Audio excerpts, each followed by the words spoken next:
À 2 heures du matin, je me suis réveillée en sursaut, la voix de ma belle-fille flottant depuis la cuisine. Demain, nous l'emmènerons se reposer un peu, juste une petite pause. Ils ont déjà réservé un lit, et je suis épuisée de porter le fardeau d'une vieille femme inutile depuis toutes ces années.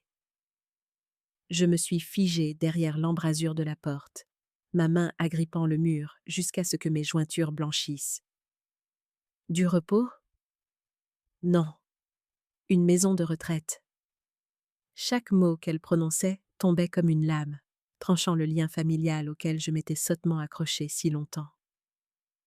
À cet instant, tout en moi s'est assombri, puis est revenu, froid, clair, sans place pour les larmes. J'ai ouvert le tiroir, pris l'enveloppe contenant les titres de propriété et les livrets d'épargne dont elle ignorait l'existence, et les glissés dans mon sac.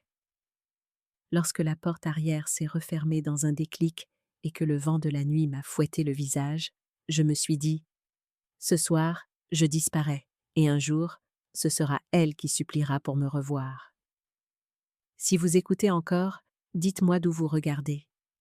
Chaque commentaire que vous laissez est une nouvelle marque dans ce voyage. Et si cette histoire vous a touché, n'oubliez pas de cliquer sur « J'aime » pour qu'elle puisse aller encore plus loin. Je suis Hélène Cartier, 70 ans, veuve depuis près de 8 ans. J'avais autrefois une vie simple et chaleureuse dans la banlieue de Nantes, où mon mari Gérard avait construit une petite maison en bois près des pins. Après sa mort d'une attaque cérébrale, cette maison me paraissait trop vide. Mon fils, Michel, un peu plus de 40 ans, a alors passé son bras autour de moi et m'a dit « Maman, tu ne devrais plus vivre seule. Sandrine et moi avons besoin de toi près de nous. » J'ai cru que c'était de l'amour. J'ai cru qu'à mon âge, être nécessaire était une bénédiction. J'ai vendu la petite maison, emballé quelques valises et souvenirs, et emménagé avec eux dans leur paisible maison à 2 étages, à Lac d'Orvault. Au début, tout était chaleureux. Chaque matin, Sandrine souriait et me demandait quel café j'aimais. Michel m'a donné une chambre avec une fenêtre donnant sur le lac. Je cuisinais, faisais la lessive, arrosais le jardin. Il m'appelait « maman » sur ce ton doux. Je pensais que la vie pouvait encore être belle, mais la douceur a une courte durée de vie. En quelques mois, Sandrine a commencé à critiquer mes pas trop bruyants, un verre que j'ai cassé, la télévision laissée allumée trop longtemps. Chaque fois, Michel forçait un sourire. « Ne fais pas attention à elle, maman. Sandrine est juste fatiguée. » Je l'ai cru, pensant que les choses s'arrangeraient. Mais la fatigue de Sandrine s'est prolongée et le froid est devenu une partie de la maison. Les dîners sont devenus plus silencieux. Sandrine a poussé une assiette de légumes vers moi et a dit, d'une voix douce mais ferme, « Tu devrais manger moins. Garder la ligne est préférable à ton âge. » Michel a souri et n'a rien dit.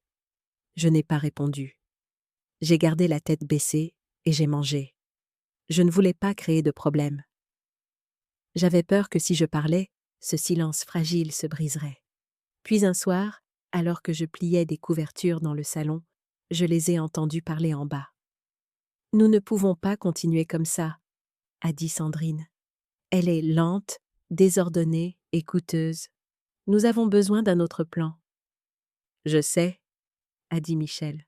« C'est fatigant, mais c'est ma mère. »« Exactement, » a-t-elle dit. « Ta mère, pas la mienne, et je ne t'ai pas épousée pour devenir infirmière. » Je me tenais derrière la rampe, sentant l'air aspiré de mes poumons. Je n'ai pas eu le courage de partir à ce moment-là. Je voulais encore croire qu'ils étaient juste contrariés. Mais les choses sont devenues plus claires. Ils utilisaient des mots étranges quand ils pensaient que je ne pouvais pas entendre.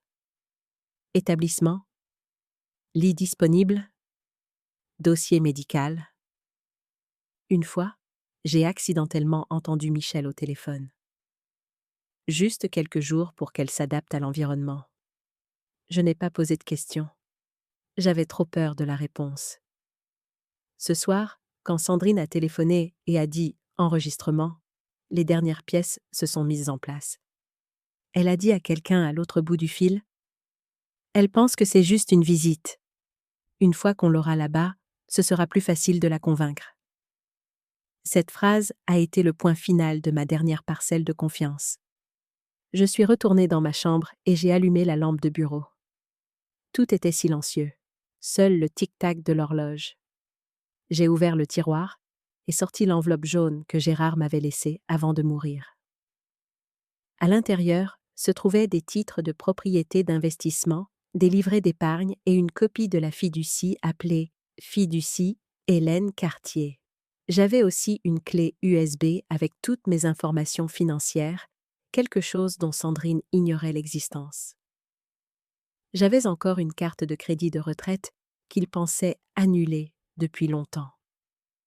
Gérard disait toujours « Garde une porte de sortie, même quand tu crois que tu n'en auras pas besoin. » Maintenant, je savais pourquoi. J'ai tout glissé dans un sac en toile, mis mon manteau et ouvert la porte arrière. La nuit d'octobre était d'un froid mordant, le vent transportant l'odeur de la pluie et des feuilles mouillées. J'ai marché légèrement sur le chemin de gravier, la plante de mes pieds tremblant sur chaque pierre. Aucune lumière ne s'est allumée. Personne ne savait que je partais. La peur se mêlait au soulagement. J'étais libre, mais je fuyais aussi ma propre famille. Sur la route principale, j'ai appelé un taxi. Le chauffeur m'a regardé dans le rétroviseur et a demandé doucement « Vous êtes sûr d'aller à l'hôtel à 7 heures ?» J'ai esquissé un sourire las. « J'en suis sûr. Le Grand Hôtel de la Loire. Une suite, si vous en avez une. » L'hôtel était illuminé, élégant et calme. Le réceptionniste a été surpris de voir une femme aux cheveux gris dans un manteau de laine usé, mais ma carte de crédit de retraite fonctionnait toujours. « La suite avec vue sur la Loire pour 2 nuits ?» a-t-il demandé. J'ai hoché la tête. Lorsque la porte s'est refermée derrière moi, je me suis appuyée contre le mur et j'ai regardé la ville à travers la vitre. C'était à la fois douloureux et libérateur. À 6 heures du matin, le téléphone n'arrêtait pas de sonner. 12 appels manqués de Michel. 5 messages de Sandrine. « Où es-tu parti ? Nous sommes si inquiets. S'il te plaît, rappelle. » J'ai regardé l'écran et l'ai laissé vibrer. Dehors, le soleil venait de se lever. J'ai commandé le service en chambre, le petit déjeuner le plus luxueux. Œufs, bénédicte, viennoiserie pur beurre, café chaud. Lorsque le serveur a roulé le chariot, j'ai souri pour la première fois depuis des années.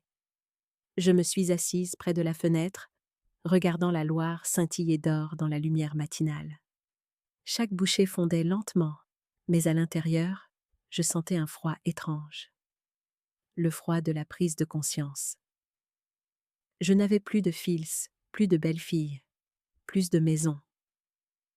Mais je m'avais encore moi-même. J'avais ma mémoire, mes papiers, mon droit de réclamer ce qui m'appartenait. Je me suis dit, mot pour mot, à partir de maintenant, chaque pas que je ferai sera correct, légal et public. Pas de cachette, pas de larmes, pas de supplications. S'ils veulent me traiter comme un fardeau, je leur montrerai à quel point ce fardeau peut être fort. Ce matin-là, j'ai ouvert mon carnet et écrit la première ligne.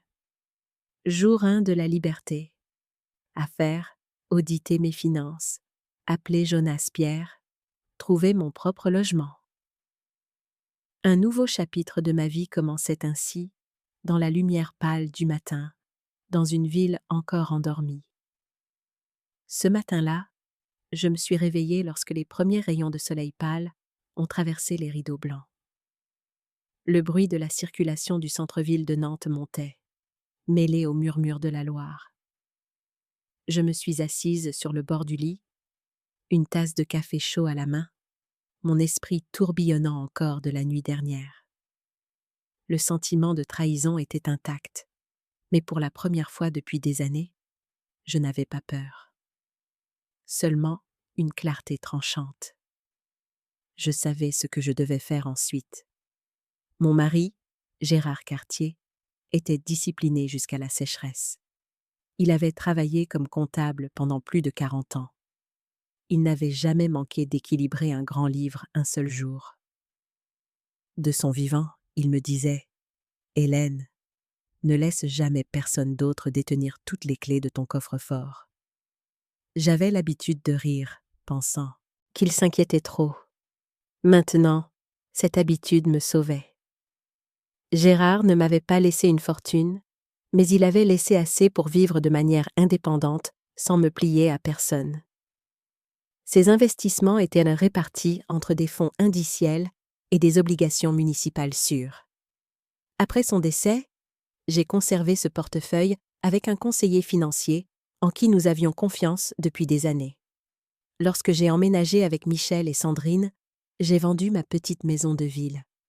Sandrine m'a exhorté « Tu devrais utiliser cet argent pour te détendre et profiter de ta retraite. » Je ne l'ai pas fait. J'ai tout réinvesti. Je suis restée silencieuse, pensant que le silence éviterait les conflits. Avec le recul, ce silence les a amenés à me sous-estimer.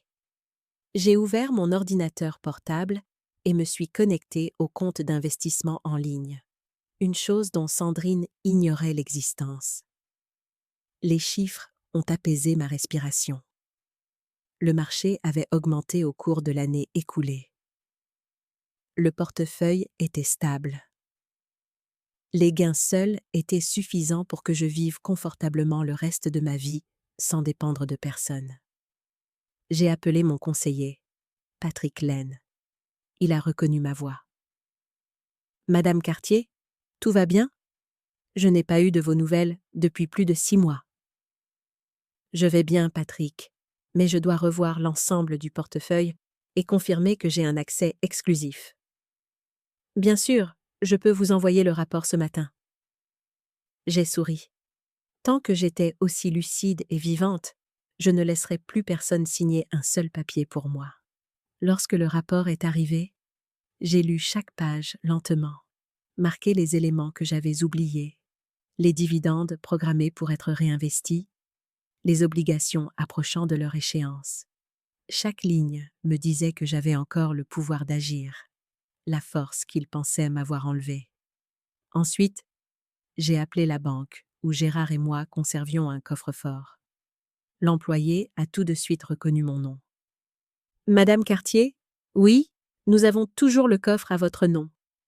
Souhaitez-vous vérifier votre code d'accès aujourd'hui? » « Je viendrai cet après-midi, » ai-je dit calmement. « Je dois vérifier les documents à l'intérieur. » Ce coffre contenait la fiducie originale que Gérard avait mise en place il y a 12 ans, la fiducie Hélène Cartier. Je me souviens qu'il avait dit « Si quelque chose arrive, la maison et les actifs sont à ton nom. Michel ne pourra y vivre que si tu le permets. » Je ne l'ai jamais dit à mon fils, en partie pour l'épargner, en partie parce que je croyais qu'il ne me trahirait jamais. Maintenant, je comprends que la confiance ne signifie pas céder tout son pouvoir.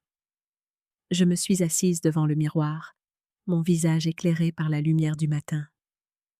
Les rides autour de mes yeux étaient plus profondes, mais il y avait quelque chose de stable dans mon regard.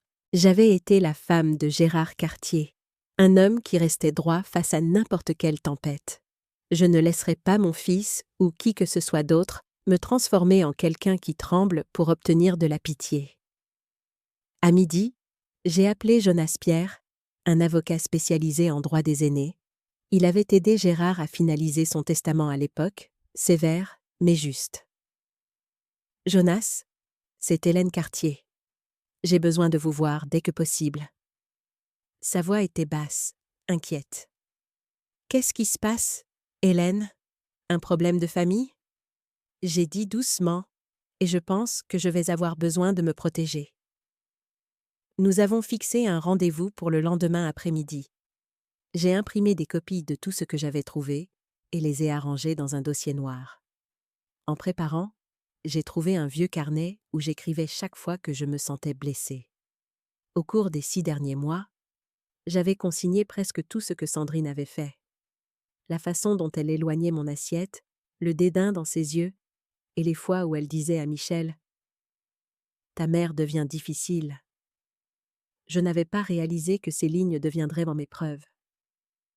Lorsque j'ai rencontré Jonas dans son petit bureau près de la place Royale, il m'a étudié un long moment. « Vous avez l'air différente », a-t-il dit. « Qu'est-ce qui vous a poussé à agir aujourd'hui ?» Je lui ai tout raconté. L'appel tard dans la nuit, le plan pour la résidence assistée. Il a pris des notes en silence, levant occasionnellement les yeux avec un regard lourd. « Ce plan ?» a-t-il dit quand j'ai fini. « S'ils avaient vraiment l'intention de vous déménager sans votre consentement, cela pourrait constituer un abus de faiblesse sur personne âgée. Mais nous avons besoin de preuves claires.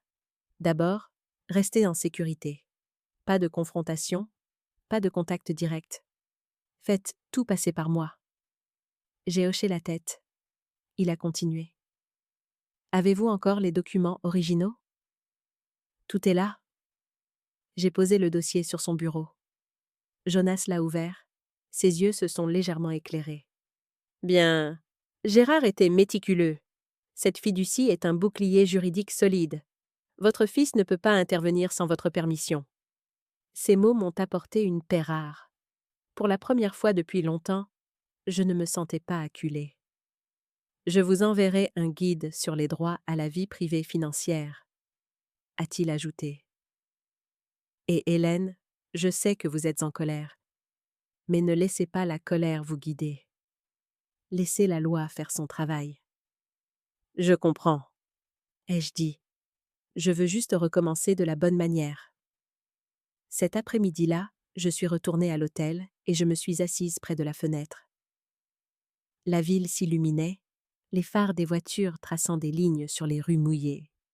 J'ai changé de carte SIM, créé une nouvelle adresse e-mail et sauvegardé chaque fichier sur le cloud. Chaque étape était lente et précise. J'avais l'impression de me défaire des liens de mon ancienne vie.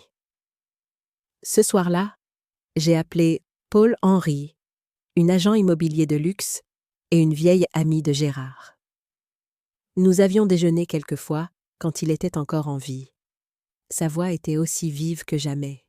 « Hélène, ça fait une éternité. Gérard parlait toujours si tendrement de vous. Où vivez-vous maintenant ? » Temporairement dans un hôtel. J'ai besoin d'un nouvel endroit. Sûr, privé, avec un bail à court terme. Son ton a changé, devenu stable. Compris. J'ai quelques appartements terrasses disponibles dans le quartier Bouffet. Voulez-vous que j'envoie des photos d'abord ? Pas besoin, ai-je dit. Je vous fais confiance. Assurez-vous simplement que c'est sécurisé et que la vue est belle. Paul a ri. Compris. Un endroit assez haut pour tout recommencer, n'est-ce pas ? J'ai souri. C'est ça. Un début différent. J'ai décidé de rester 2 nuits de plus pendant que Paul organisait les choses. Pendant ce temps, j'ai organisé les documents et écrit une liste de choses à faire. 1. Rencontrer Jonas à nouveau pour mettre en place des protections juridiques. 2. Récupérer les originaux du coffre-fort de la banque. 3. Confirmer mes comptes d'investissement et passer à une gestion exclusive. 4. Signer un bail de 3 à 6 mois pour un appartement terrasse. 5. Explorer les options à long terme, ma propre maison. J'ai fermé le carnet et regardé par la fenêtre. De l'autre côté de la rivière, les lumières scintillaient comme un ruban d'or tremblant. Au fond de moi, quelque chose montait. Pas de la rébellion, mais le sentiment de ma propre valeur. J'avais laissé les autres me définir comme un fardeau, une mère qui a besoin de soins. Mais ce soir, dans cette chambre d'hôtel, je savais que j'étais encore Hélène Cartier. la femme qui a été la partenaire d'un comptable inébranlable, qui a consigné chaque chiffre de sa vie et qui commençait maintenant à écrire un nouveau chapitre de ses propres mains. Je ne suis la dette de personne. Je suis mon propre actif. Le lendemain matin, alors que la lumière du soleil filtrait à travers les rideaux de l'hôtel, mon téléphone s'est mis à vibrer sans arrêt. Le nom de Michel illuminait l'écran encore et encore. Chaque sonnerie me serrait la poitrine, non pas par peur, mais par pratique du calme. Je l'ai laissé sonner plusieurs fois avant de répondre. « Où es-tu » La voix de Michel était urgente, le souffle court. « Sandrine est paniquée. Où es-tu allée toute la nuit ?» Je me suis penchée en arrière dans le fauteuil, regardant la Loire scintiller au soleil. « Je vais bien. Ne rappelle plus. »« Qu'est-ce que tu fais ? On essaie juste de faire ce qui est le mieux pour toi. » J'ai raccroché. Pour la première fois depuis des années, c'était moi qui mettais fin à une conversation, pas celle qui restait immobile pendant que les autres décidaient pour moi. Puis les SMS ont déferlé comme une tempête. De Sandrine. « Tu as mal compris. On voulait juste que tu visites un endroit, voir si ça te plaisait. » Un autre. « Qu'est-ce que tu fais ?» Michel n'a pas dormi de la nuit. Puis un plus long, sirupeux. « Je suis désolée si tu t'es senti offensée. Je ne me soucie que de ta santé. » J'ai lu chaque ligne sans expression, puis j'ai tout capturé en écran. Jonas m'avait appris que tout devait laisser une trace. J'ai sauvegardé les images avec des horodatages et mis le téléphone en silencieux. Je ne réagirai pas. Je ne discuterai pas. Le silence, en ce moment, était ma plus forte défense.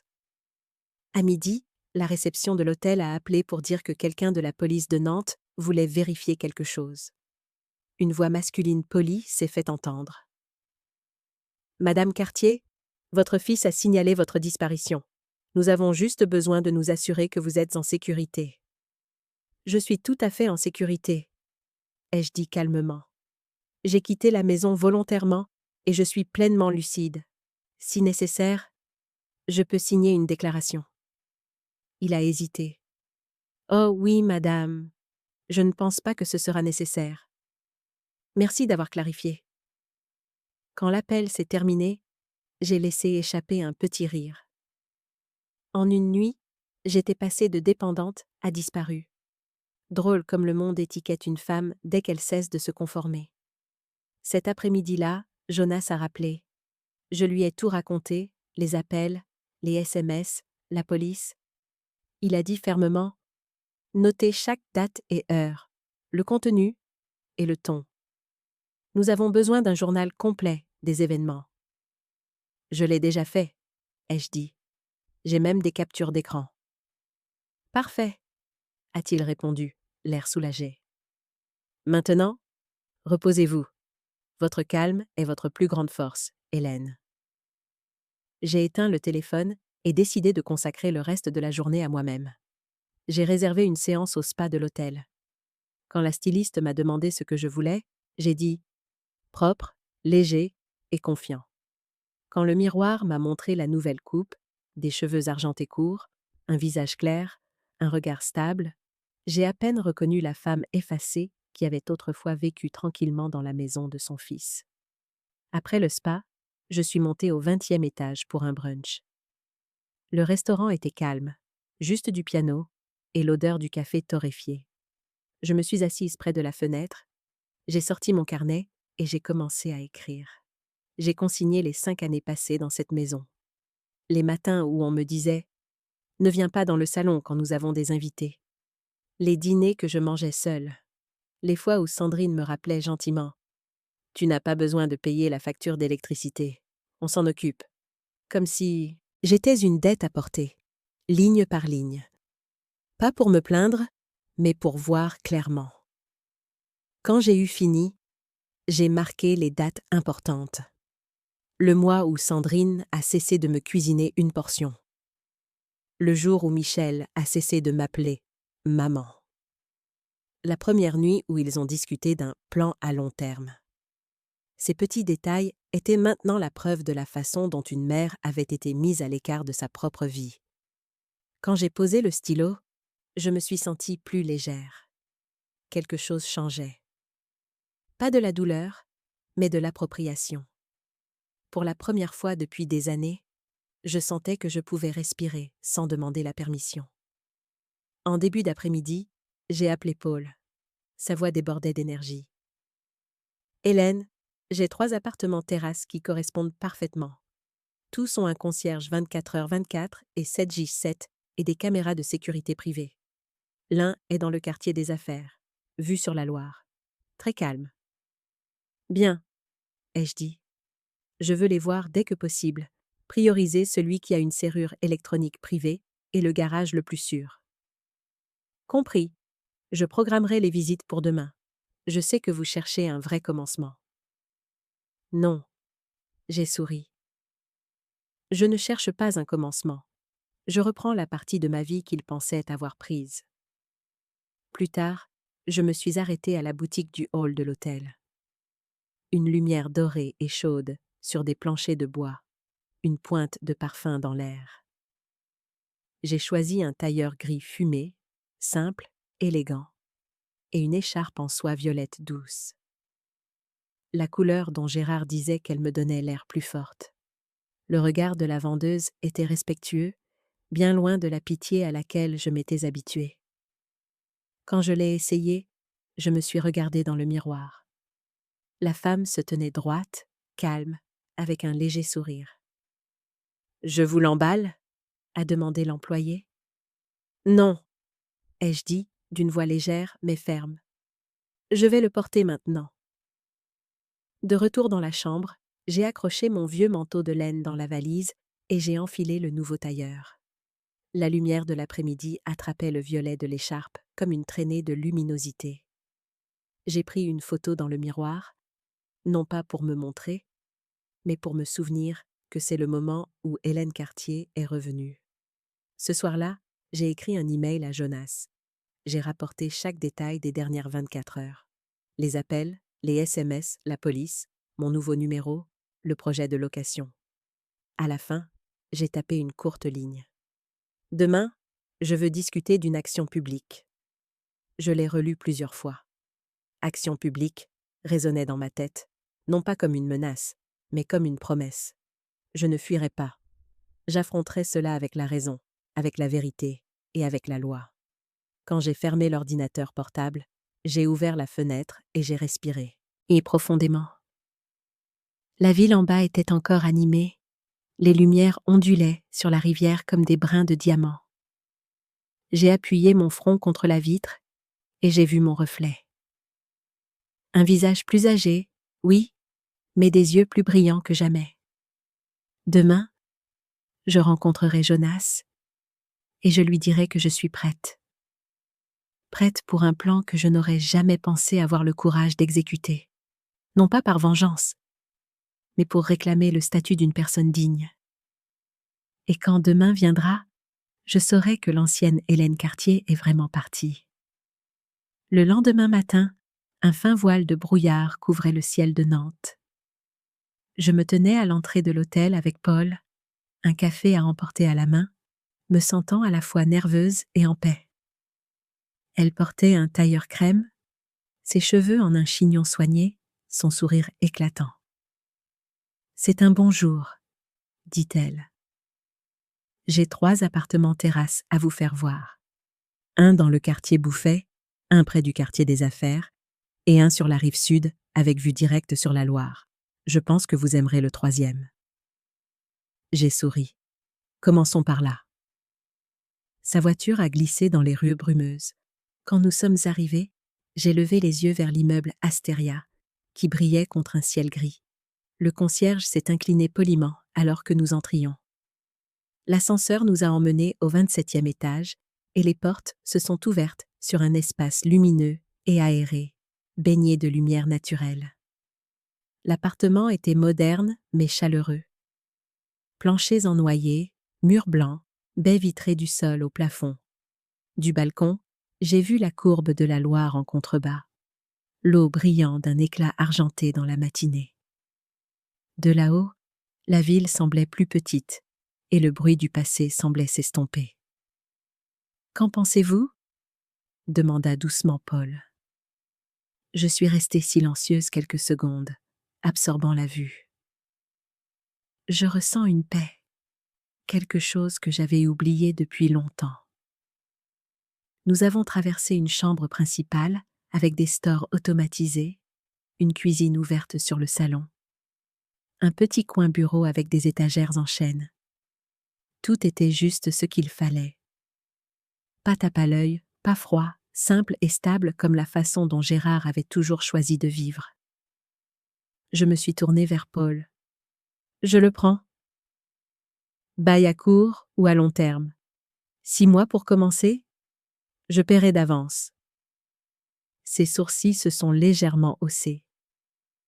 6 mois pour un appartement terrasse, ce n'est pas une petite somme.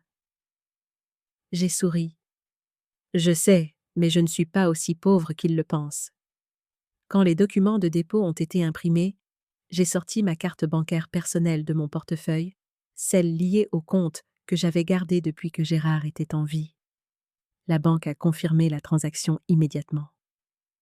Pas de cosignataire, pas de garant, juste moi. Paul m'a regardé avec un mélange de surprise et de respect. « Madame Cartier, je ne savais pas que vous étiez aussi forte. » J'ai répondu doucement. Les gens n'ont l'air faibles que lorsqu'ils laissent les autres les définir. Cet après-midi-là, j'ai déménagé quelques affaires de l'hôtel au nouvel endroit. Des valises, mon dossier de documents et une vieille photo de Gérard et moi. Nous l'avions prise à la plage de la Baule lors de notre 3e année de mariage. Il riait et j'essayais d'empêcher mon chapeau de s'envoler avec le vent. J'ai posé la photo sur la table près de la fenêtre et j'ai réalisé que je ne lui avais jamais vraiment dit au revoir. « Gérard » ai-je murmuré. « Je suis à la maison. » Ce soir-là, j'ai fait une liste de ce qu'il fallait ajouter. Quelques cadres, un service de vaisselle en porcelaine blanche, un canapé moelleux et un lampadaire pour le coin lecture. Je ne voulais pas grand-chose, juste assez pour que l'espace respire comme un foyer. Le jour suivant, j'ai rencontré Jonas Pierre dans son petit bureau du centre-ville. Il était assis derrière un grand bureau en bois, des lunettes de lecture sur le nez, tournant soigneusement chaque page des documents que j'avais apportés. « Incroyable !» dit-il. Gérard a tout préparé minutieusement. Vous savez, la maison où vit Michel appartient toujours à la fiducie Hélène Cartier. Vous en êtes l'unique bénéficiaire. J'ai hoché la tête légèrement. Je m'en souviens, mais je n'ai jamais pensé que j'aurais besoin de l'utiliser. Jonas a remonté ses lunettes. Sa voix était égale. Il y a une clause très spécifique ici. Votre enfant n'a le droit d'y résider que si vous le permettez. Et tant que vous êtes en vie, légalement, la propriété vous appartient entièrement. Je suis restée silencieuse quelques secondes, puis j'ai expiré. Gérard planifiait si loin, je me plaignais souvent. Maintenant, je vois qu'il voyait plus loin que moi. Jonas a souri. Ce mari vous a protégé même après sa mort. Il m'a conseillé d'ouvrir immédiatement un nouveau compte et de déplacer toutes mes dépenses de la carte secondaire que Michel gardait autrefois pour aider maman à faire les courses. Nous ferons tout légalement, de manière transparente et sans bruit, a dit Jonas. Si Sandrine continue de répandre des rumeurs ou de dire quoi que ce soit de diffamatoire, j'enverrai une mise en demeure. Et si vous vous sentez menacé, je peux demander une ordonnance de protection temporaire. J'ai hoché la tête. Merci, Jonas. Je ne veux pas de vengeance. Je veux juste qu'ils comprennent que la limite est fermée. Cet après-midi-là, je suis allée à la banque comme il l'avait conseillé et j'ai ouvert un nouveau compte. L'employé a demandé « Voulez-vous transférer vos limites de dépenses automatiques de l'ancienne carte ?»« Non !» ai-je répondu immédiatement. « Je gérerai tout moi-même. » Quand j'ai signé les formulaires, Ma main était exceptionnellement stable. Cette signature était le point final du rôle de la bonne mère obéissante que j'avais joué pendant trop longtemps.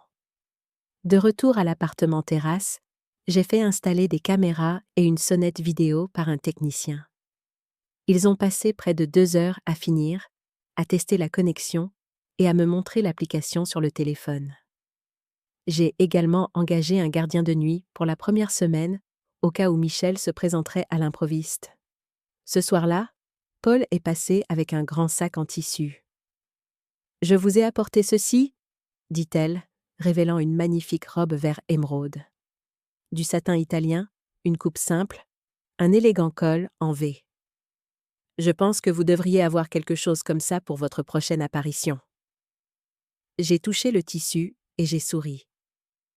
C'est la couleur préférée de Gérard. Il disait que ça me donnait l'air de briller dans une forêt. « Parfait, alors, » dit Paul. « Parce que je crois que vous en aurez besoin quand vous remonterez sur scène. » Je l'ai regardée un peu surprise. « Sur scène ?»« Pas littéralement, » a-t-elle ri. « Je veux dire la vie.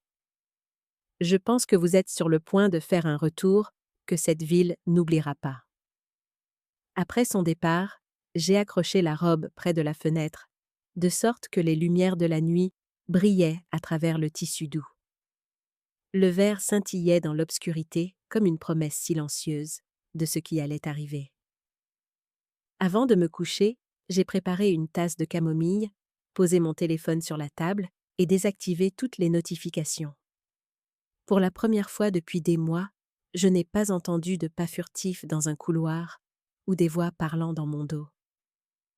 Seulement la pluie qui tapait sur la vitre et le léger parfum du thé. Je me suis allongée dans le nouveau lit, les couvertures douces et chaudes, la veilleuse projetant une douce lueur dorée sur le mur. Mes muscles se sont détendus un par un.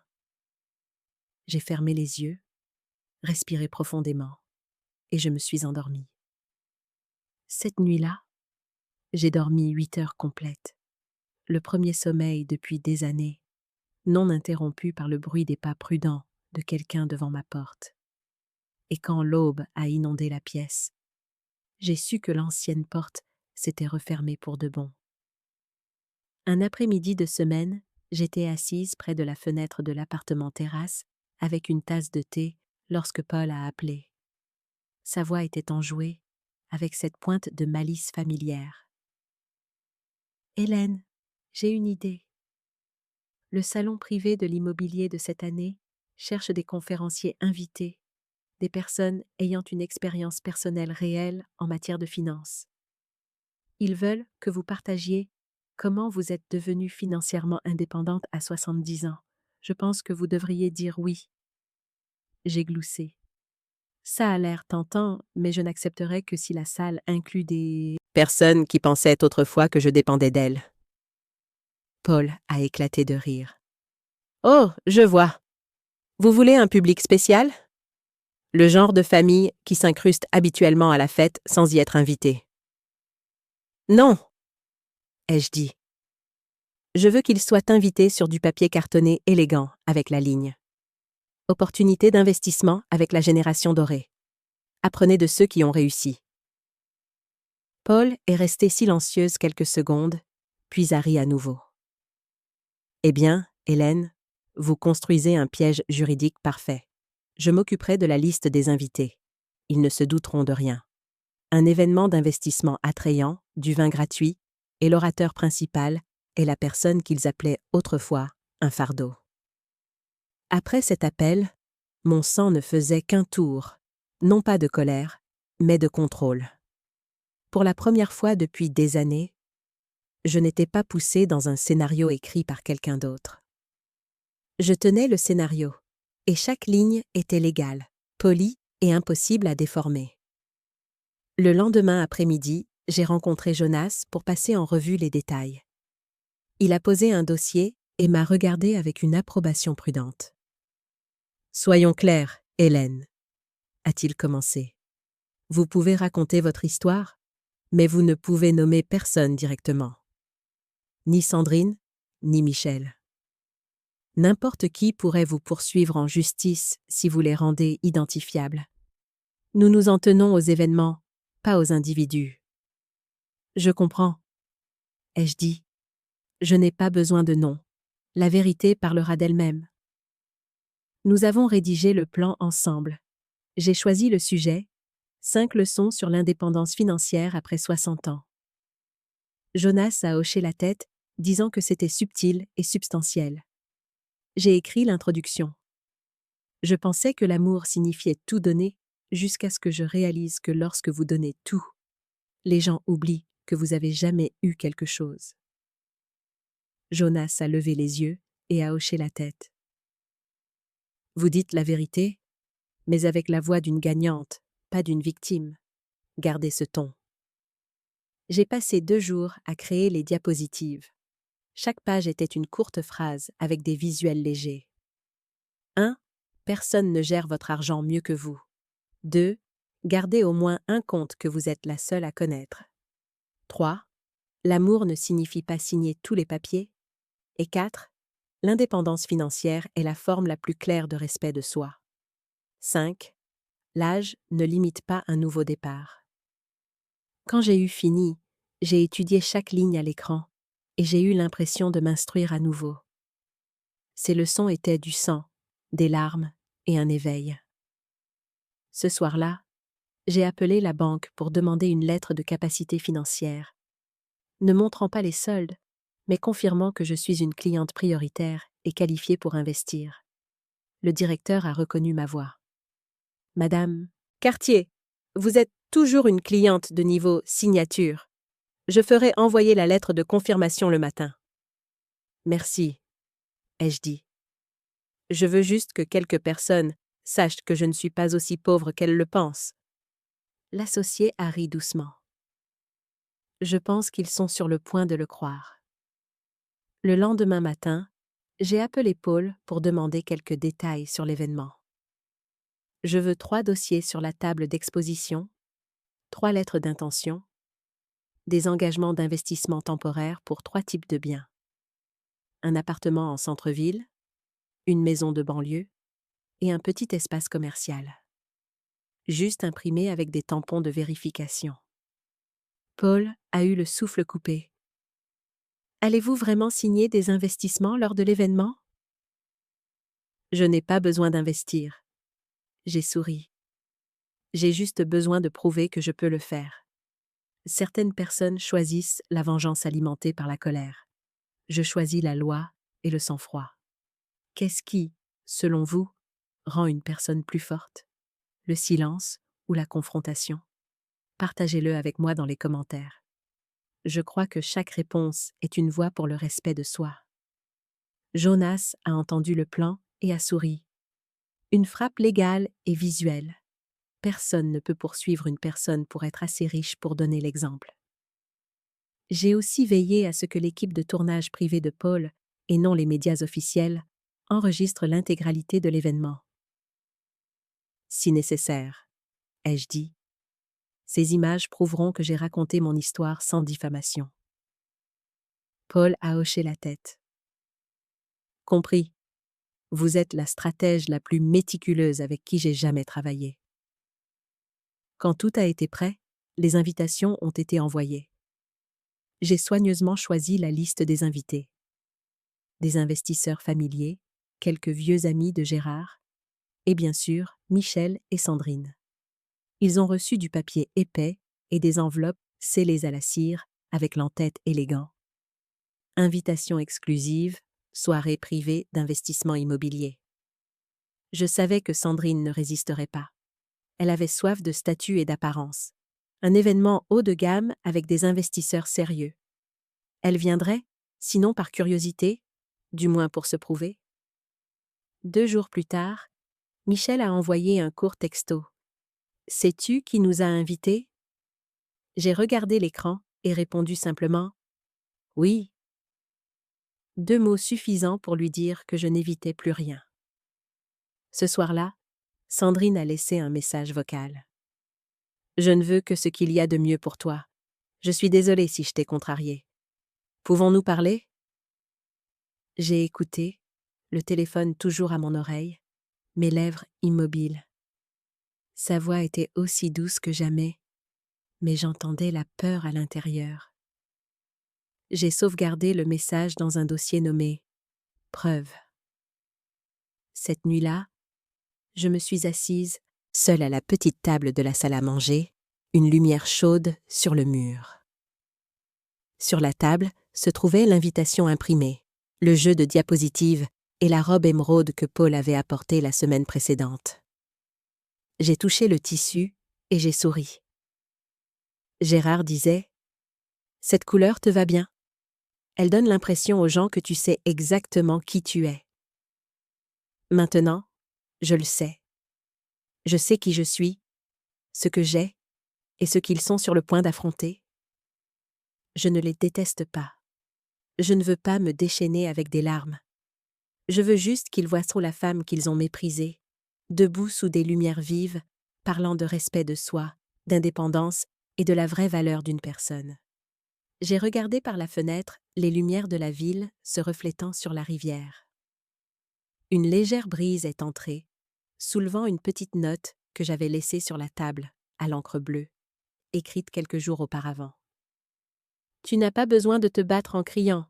Fais-leur juste entendre le silence du pouvoir. » J'ai plié la note et l'ai glissée dans mon portefeuille. Demain, tout commence, non pas avec une guerre, mais avec un discours légal et percutant. Et je sais que lorsque je monterai sur cette scène, Hélène Cartier ne parlera pas seulement pour elle-même, mais pour tous ceux qui ont été qualifiés de fardeau simplement parce qu'ils sont vieux. Ce soir-là, Nantes portait un or chaud provenant des lampadaires, et l'air du début de l'automne transportait un léger frisson. Je me tenais devant le miroir, mes mains légèrement tremblantes, mais mes yeux fermes. La robe émeraude que Paul m'avait donnée me seyait parfaitement.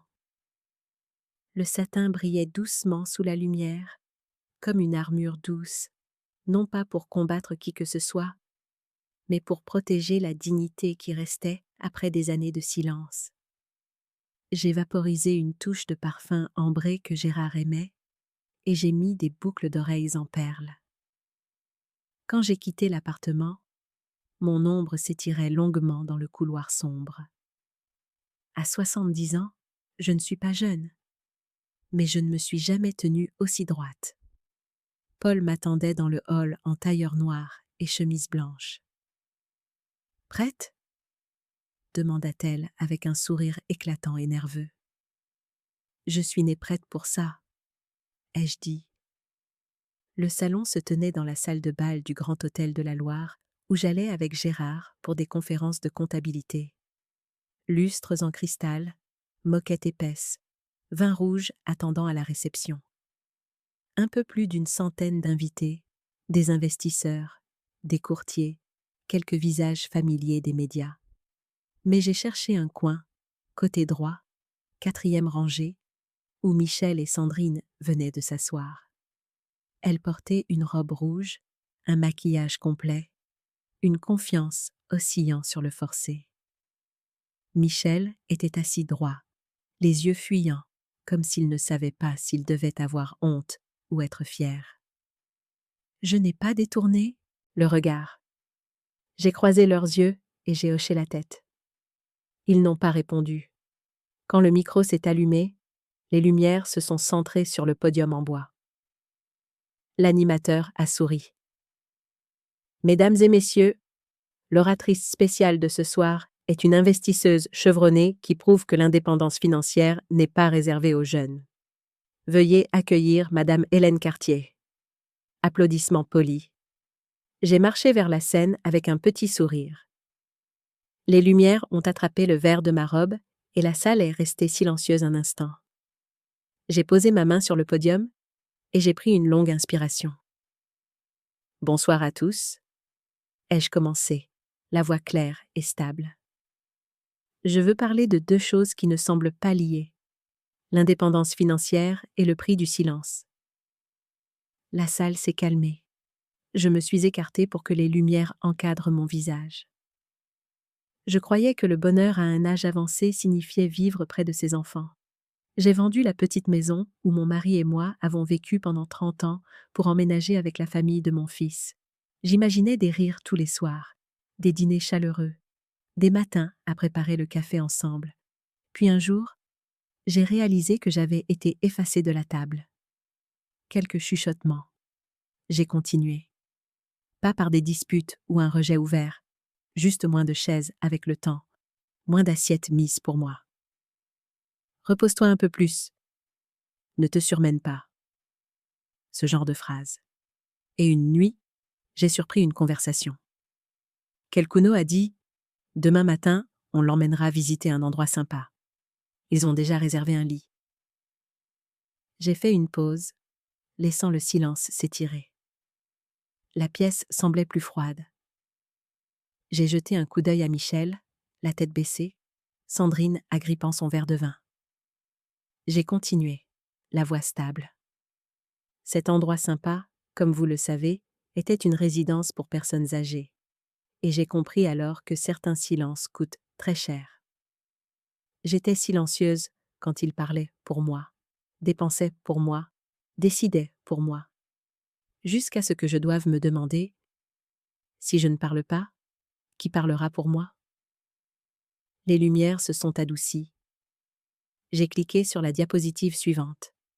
À l'écran, l'indépendance financière n'a pas d'âge. J'ai tout recommencé, j'ai ouvert mes propres comptes, j'ai appelé le conseiller de mon défunt mari, et en 3 mois, j'ai redessiné ma vie. Quelques personnes ont applaudi de manière éparse, mais sincère. J'ai souri et hoché la tête. Ce soir, je partage 5 choses que j'ai apprises, non seulement sur l'argent, mais sur le respect de soi. J'ai cliqué. Les lignes sont apparues une par une. 1. Personne ne vous aime assez pour toujours décider à votre place. 2. Ne signez rien avant d'avoir lu chaque mot. 3. Gardez au moins un compte connu de vous seul. 4. Ne laissez personne vous qualifier d'incompétente quand vous êtes lucide. 5. L'âge ne se mesure pas en années, mais en nombre de fois où vous osez recommencer. La salle retenait son souffle.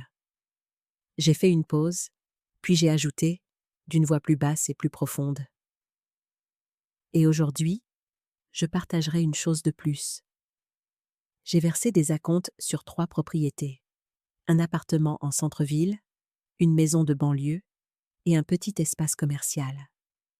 Non pas pour me vanter, mais pour me rappeler que je peux m'étendre quand d'autres veulent me réduire. Du fond de la salle, Paul a croisé mon regard et a hoché la tête. La caméra a balayé lentement. Au 4e rang, Sandrine clignait des yeux rapidement, ses lèvres bougeant à peine. Je les ai regardés une fois, sans haine, sans colère, juste comme quelqu'un qui avait finalement pris sa place légitime. J'ai conclu avec une phrase que Jonas avait suggérée un jour. Vous pouvez être trahi, vous pouvez être sous-estimé, mais n'abandonnez jamais votre droit de parler. Car si vous restez silencieux trop longtemps, quelqu'un d'autre écrira votre histoire pour vous. Les applaudissements se sont intensifiés, puis se sont transformés en une ovation soutenue. J'ai légèrement incliné la tête et reculé, tendant le micro à Paul. Elle est montée sur scène, souriant largement. Merci, Madame Hélène Cartier, pour ce discours puissant et inspirant. Et maintenant, j'aimerais inviter un invité spécial, l'avocat Jonas Pierre, qui défend les droits des personnes âgées. Jonas s'est avancé et m'a serré la main. Il a parlé brièvement, calmement. Ce que Madame Cartier a partagé aujourd'hui n'est pas seulement une expérience, c'est un signal d'alarme pour nous tous sur l'importance de l'autonomie juridique. Quand il a terminé, les lumières ont pris une teinte plus douce. L'espace salon s'est ouvert et du vin et des amuse-gueules ont été servis. Je me suis tenue parmi de petits groupes d'invités, signant 3 lettres d'intention, les engagements d'investissement temporaire que j'avais préparés. Chaque document était posé sur la table. Jonas a vérifié les signatures. L'équipe de tournage de Paul a tout enregistré. Un journaliste d'un magazine d'investissement s'est approché et a demandé « Madame Cartier, c'est impressionnant. À votre âge, vous continuez d'élargir votre portefeuille. Quel est votre secret ?» J'ai souri. Le secret est simple. Ne laissez personne vous dire que vous en avez assez. Personne n'a le droit de fixer les limites de votre vie, sauf vous. Des applaudissements ont éclaté de quelques personnes à proximité. Je savais que quelque part dans la foule, Sandrine serrait son verre de vin si fort que ses jointures blanchissaient. Alors que l'événement touchait à sa fin, j'ai senti une légère tape sur mon coude. Je me suis retournée pour voir Sandrine, ses yeux un mélange de peur, de regret et d'une lueur de colère. Elle a chuchoté « Maman !» Je l'ai regardée droit dans les yeux, ma voix stable. « Si tu as quelque chose à dire, retrouve-moi au bureau de l'avocat. » Elle s'est figée, la bouche légèrement ouverte, mais aucun mot ne sortait. Je me suis détournée et j'ai marché lentement à travers la pénombre. Mes talons claquaient sur le marbre à un rythme régulier, comme le battement constant d'un cœur qui ne tremble plus. Cette nuit-là, je ne me suis pas seulement tenue devant une salle de bal. Je me suis tenue devant la partie de ma vie qui avait été volée, et avec chaque mot, je l'ai reprise. 2 jours après le discours, alors que je préparais mon café du matin dans la cuisine silencieuse, mon téléphone n'arrêtait pas de sonner. Au début, j'ai pensé que c'était la banque, ou Paul, mais non, c'était un flot de numéros inconnus. Quand j'ai ouvert ma boîte de réception, des dizaines de nouveaux emails sont apparus avec des sujets récurrents. Madame Cartier, demande d'interview. Votre histoire se propage. Autorisation de citer vos remarques de la conférence. Avant que je puisse réagir, Paul a appelé, à moitié excité, à moitié inquiète. Hélène, tu es aux informations. La chaîne locale a rediffusé ton discours. Il t'appelle la femme de 70 ans qui s'est battue pour l'indépendance financière. Le clip se propage rapidement sur les réseaux sociaux. Tu deviens un symbole. Je suis restée silencieuse quelques secondes. Je voulais seulement me montrer une fois pour me prouver que je n'étais plus la silencieuse. Je ne m'attendais pas à ce que le discours soit partagé par des milliers de personnes. Paul a continué. Une jeune journaliste nommée Lisa Grant veut t'interviewer pour le segment « Femmes et autonomie financière ». Je pense que tu devrais le faire. Tu peux contrôler le ton, neutre, émouvant, sans nommer personne. J'ai réfléchi un instant, puis j'ai accepté. Cet après-midi-là, Lisa est venue à l'appartement-terrasse.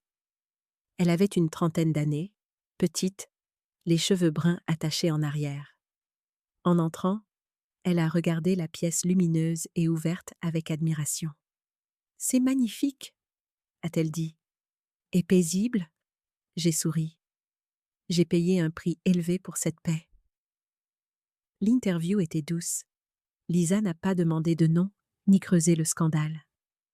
Elle s'est concentrée sur la reconquête de l'autonomie. Avez-vous des conseils pour les personnes financièrement dépendantes de leurs enfants ? A-t-elle demandé. J'ai répondu lentement.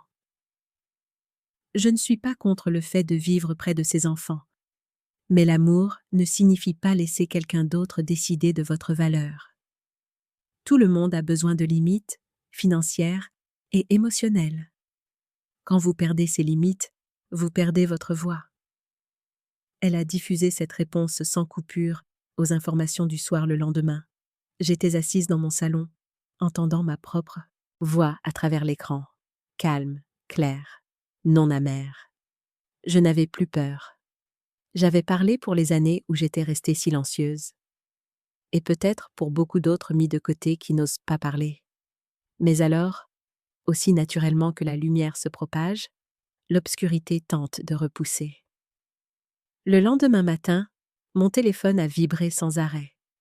Un SMS de Michel. « Maman, ça devient incontrôlable. Sandrine se fait attaquer en ligne. Les gens l'insultent sur les réseaux sociaux. S'il te plaît, rétablit la vérité. J'ai posé le téléphone et je suis restée assise tranquillement quelques minutes. Dehors, par la fenêtre, des mouettes survolaient la Loire, libres et silencieuses. J'ai répondu par SMS. Je n'ai accusé personne. J'ai raconté mon histoire. Si quelqu'un s'y reconnaît, peut-être devrait-il se demander pourquoi. Michel n'a pas répondu. Je savais qu'il paniquait, mais je ne le blâmais plus. La panique est parfois le premier signe de prise de conscience. Cet après-midi-là, Jonas a appelé. Sa voix était un peu tendue. « Hélène, vous devriez savoir que Sandrine vient de publier une longue déclaration sur son Facebook personnel. Elle a écrit « Ma belle-mère, Madame Hélène Cartier, a des problèmes de mémoire et a besoin de soins. Quelqu'un l'exploite à des fins publicitaires. » J'ai fermé les yeux et j'ai inspiré. Elle vient de me qualifier de mentalement déficiente. « C'est exact, » a dit Jonas. Et le message se propage rapidement. J'ai rédigé une mise en demeure et je la lui ai envoyée. Si elle ne le retire pas dans les 24 heures, nous la poursuivrons pour diffamation et atteinte à votre dignité. J'ai hoché la tête, mon ton toujours calme. Faites ce qui est nécessaire. Je ne veux pas me battre avec des mots, seulement avec des faits. J'ai raccroché et je suis sortie sur le balcon. Le coucher de soleil se fondait dans la rivière, l'orange se mêlant au bleu profond. Sous cette lumière, la ville avait l'air paisible, comme si aucune tempête ne faisait rage à l'extérieur. J'ai réalisé que je ne tremblais plus sous les attaques. J'avais appris à garder une voix stable dans le vent. Cette nuit-là, j'ai réarrangé l'appartement, en partie pour me vider la tête, en partie pour me préparer à ce qui allait arriver. J'ai signé les contrats de décoration intérieure de Paul.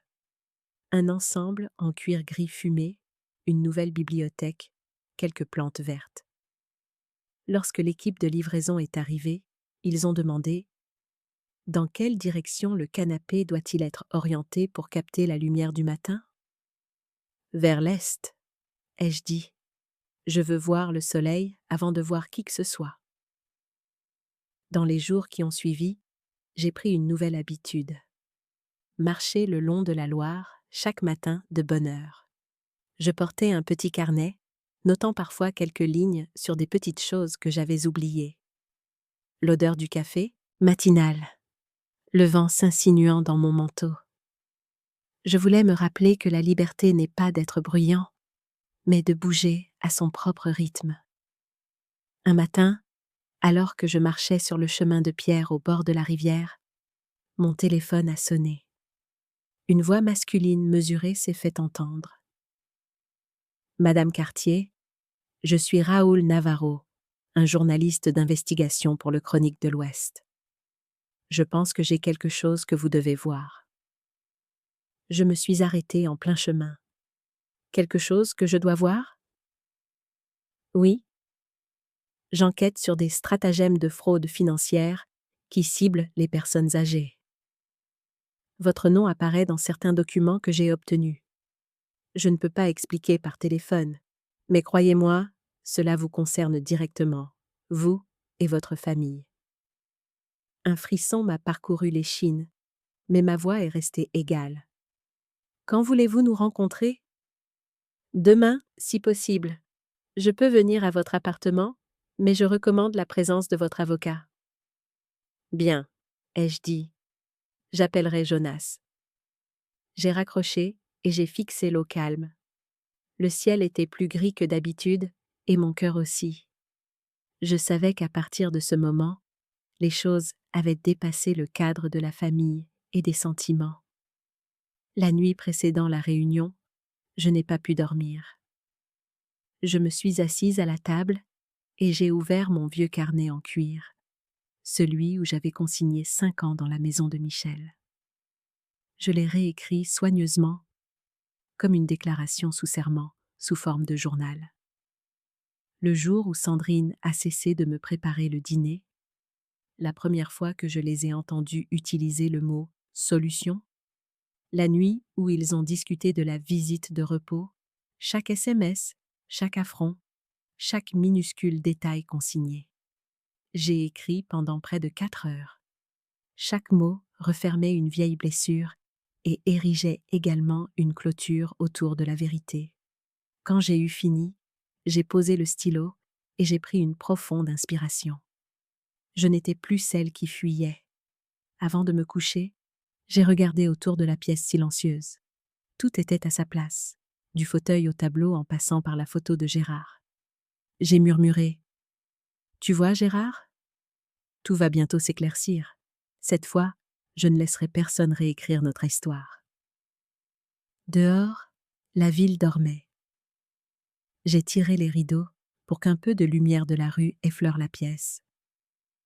Maintenant, Hélène Cartier était prête non seulement à protéger sa dignité, mais à affronter la vérité, aussi compliquée soit-elle. Ce matin-là, Nantes était sombre, la pluie tapotant sur les avant-toits comme un présage de ce qui allait arriver.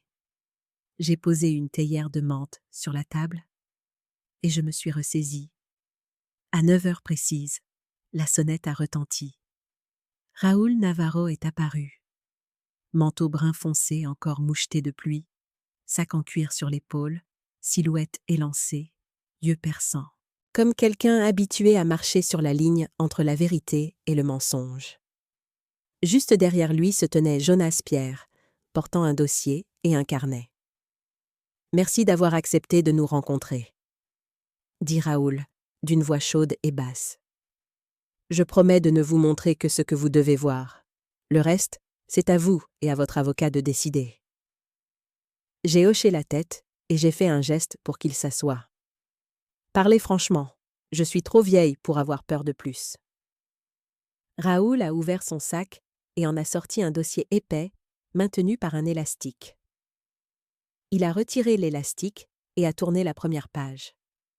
Les déclarations de revenus de Michel et Sandrine des 3 dernières années. Dessus, une annotation en rouge. Soins à personnes dépendantes, déclin cognitif, belle-mère. J'ai froncé les sourcils. Ils m'ont déclarée cognitivement déficiente. Raoul a hoché la tête. Non seulement ça, mais ils l'ont utilisé pour réclamer des déductions fiscales spéciales, près de 28 000 € sur 3 ans. J'ai vérifié avec les données des impôts. Chaque déclaration vous liste comme la personne à charge recevant des soins à leur adresse. J'ai jeté un coup d'œil à Jonas. Il a rapidement feuilleté les pages, son regard devenant froid. Ce n'est pas seulement un problème financier. S'ils ont falsifié votre état de santé pour obtenir des avantages fiscaux, c'est de la fraude. De la fraude organisée. Raoul a tourné la page. Et c'est ce qui a vraiment attiré mon attention. Il a sorti des copies de dossiers médicaux avec le logo d'une clinique de neurologie de Saint-Herblain, me listant Hélène M. Cartier, avec un léger trouble cognitif, surveillance requise.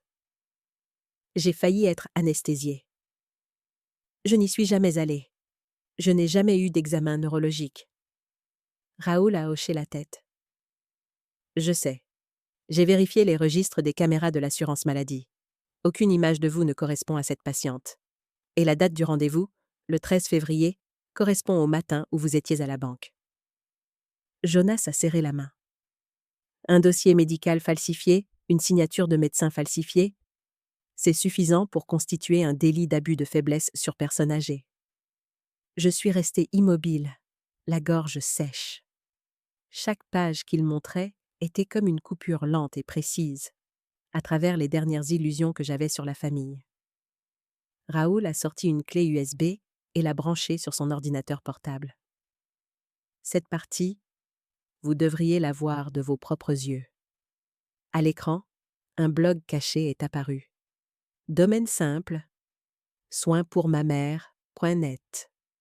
Le premier article, datant de 7 mois, était intitulé « Prendre soin d'une mère atteinte de démence, un voyage invisible ». En dessous, une photo floue. Une femme aux cheveux argentés, de dos, dans une cuisine. La légende disait « Ma mère, autrefois comptable, ne me reconnaît plus chaque matin. Elle saute parfois des repas, erre dans la maison et parle au passé. J'ai retenu mon souffle. La silhouette, les épaules, le gilet gris, c'était moi, mais c'était un arrêt sur image de la caméra de sécurité du salon de Michel. Ma voix tremblait. À quoi sert ce blog? Raoul a répondu: à solliciter des dons. Collecte de fonds en ligne. Il y a un lien PayPal et un lien de financement participatif sur les réseaux sociaux. Au total, ils ont récolté plus de 45 000 €, citant les coûts des médicaments, les frais d'infirmière et les soins pour une mère âgée atteinte de démence. J'ai vérifié les transactions. Tout est allé sur un sous-compte de Sandrine. Je suis restée en silence, incapable de parler. La pièce semblait rétrécir. Le bruit de la pluie dehors martelait comme un battement de cœur dans ma poitrine. Jonas a posé une main sur mon épaule et a parlé lentement. Hélène, ce n'est pas seulement de l'abus financier. C'est un crime délibéré combinant fraude fiscale, dossiers médicaux falsifiés et exploitation de votre image. Vous êtes la victime. Et maintenant, nous avons des preuves. Raoul a fermé l'ordinateur portable. La question est, que voulez-vous en faire? Je peux le transmettre au procureur, ou si vous voulez que ce soit public, je peux vous aider à contrôler l'information. Jonas est intervenu immédiatement. Je recommande les deux. Déposer plainte auprès du ministère de la Justice et faire une déclaration publique transparente. Pas de nom, juste des faits. Si nous agissons les premiers, ils ne pourront pas déformer l'histoire. J'ai regardé les deux hommes devant moi, un journaliste et un avocat, des étrangers protégeant ma dignité mieux que ma propre famille. J'ai pris une profonde inspiration et j'ai dit: faites les deux, mais je veux être celle qui le dit. Cette fois, je ne me cacherai pas dans l'ombre. Jonas a hoché la tête. Nous commencerons par reproduire chaque document. Pendant les 3 jours suivants, le bureau technique de Jonas a bourdonné comme une ruche. Son personnel a copié et numéroté chaque fichier et a rédigé des résumés. Je suis allée voir mon médecin traitant, le docteur Anne Klein, pour obtenir une attestation de capacité mentale. Elle a souri gentiment. Hélène, je m'occupe de vous depuis 10 ans. Vous êtes plus vive que beaucoup de quadragénaires que je connais. Je signerai une attestation de pleine capacité cognitive à des fins médicales et légales. Je l'ai remerciée, sentant un poids s'enlever. J'ai également fait venir un notaire à l'appartement pour attester de certaines déclarations sous serment. Jonas a dit que cela renforcerait la crédibilité de notre communication. Pendant ce temps, Paul a organisé une équipe de diffusion en direct professionnel, 2 caméras, un éclairage doux et une connexion sécurisée. Pas de scène, juste vous et la vérité, a-t-elle dit. Parlez comme si vous aviez une conversation, pas comme si vous donniez un discours. Pendant 3 soirs, j'ai répété devant le miroir. Chaque fois, je me tenais droite, je regardais droit dans la lumière et je parlais lentement. Mon nom est Hélène Cartier. Je ne suis pas cognitivement déficiente. Je n'ai pas besoin de soins à plein temps. J'ai besoin de respect. Et j'ai des preuves. À chaque pause, je respirais et contrôlais mon ton. Pas de colère, pas d'amertume. Jonas me rappelait sans cesse que le sang-froid est l'arme la plus tranchante. La nuit, avant la diffusion en direct, je me suis assise seule près de la fenêtre. Les lumières de la ville s'étendaient comme une rivière d'étoiles. J'ai rouvert le dossier de Raoul et j'ai lu chaque ligne et chaque chiffre. Chaque chiffre était une parcelle de tromperie, une cicatrice écrite à l'encre noire. Je ne tremblais plus. Je ressentais une clarté, comme un brouillard se levant enfin après des années de peur. J'ai écrit une dernière ligne dans mon journal. Demain, je dirai la vérité. Non pas pour la vengeance, mais pour que personne ne puisse plus jamais parler à ma place. L'équipe est arrivée tôt le lendemain matin. Ils ont installé les caméras, testé les lumières, vérifié le signal. Jonas était assis à côté de moi avec son ordinateur portable ouvert, les documents soigneusement rangés dans un dossier en cuir. Paul se tenait derrière le moniteur, signalant un test de voix. « Ça va ?» demanda-t-elle. J'ai souri, plus que jamais. À 10 heures précises, les lumières d'enregistrement se sont allumées. J'ai regardé dans l'objectif et j'ai pris une longue inspiration. Mes mains reposaient légèrement sur la table, stable. Ma voix était claire et ferme. Bonjour à tous. Je suis Hélène Cartier, 70 ans. Depuis 3 ans, certaines personnes disent que je perds la mémoire. Certains ont écrit que je ne suis pas assez lucide pour gérer mes finances. Aujourd'hui, je veux raconter les choses avec des preuves, pas avec des larmes. La pièce était silencieuse.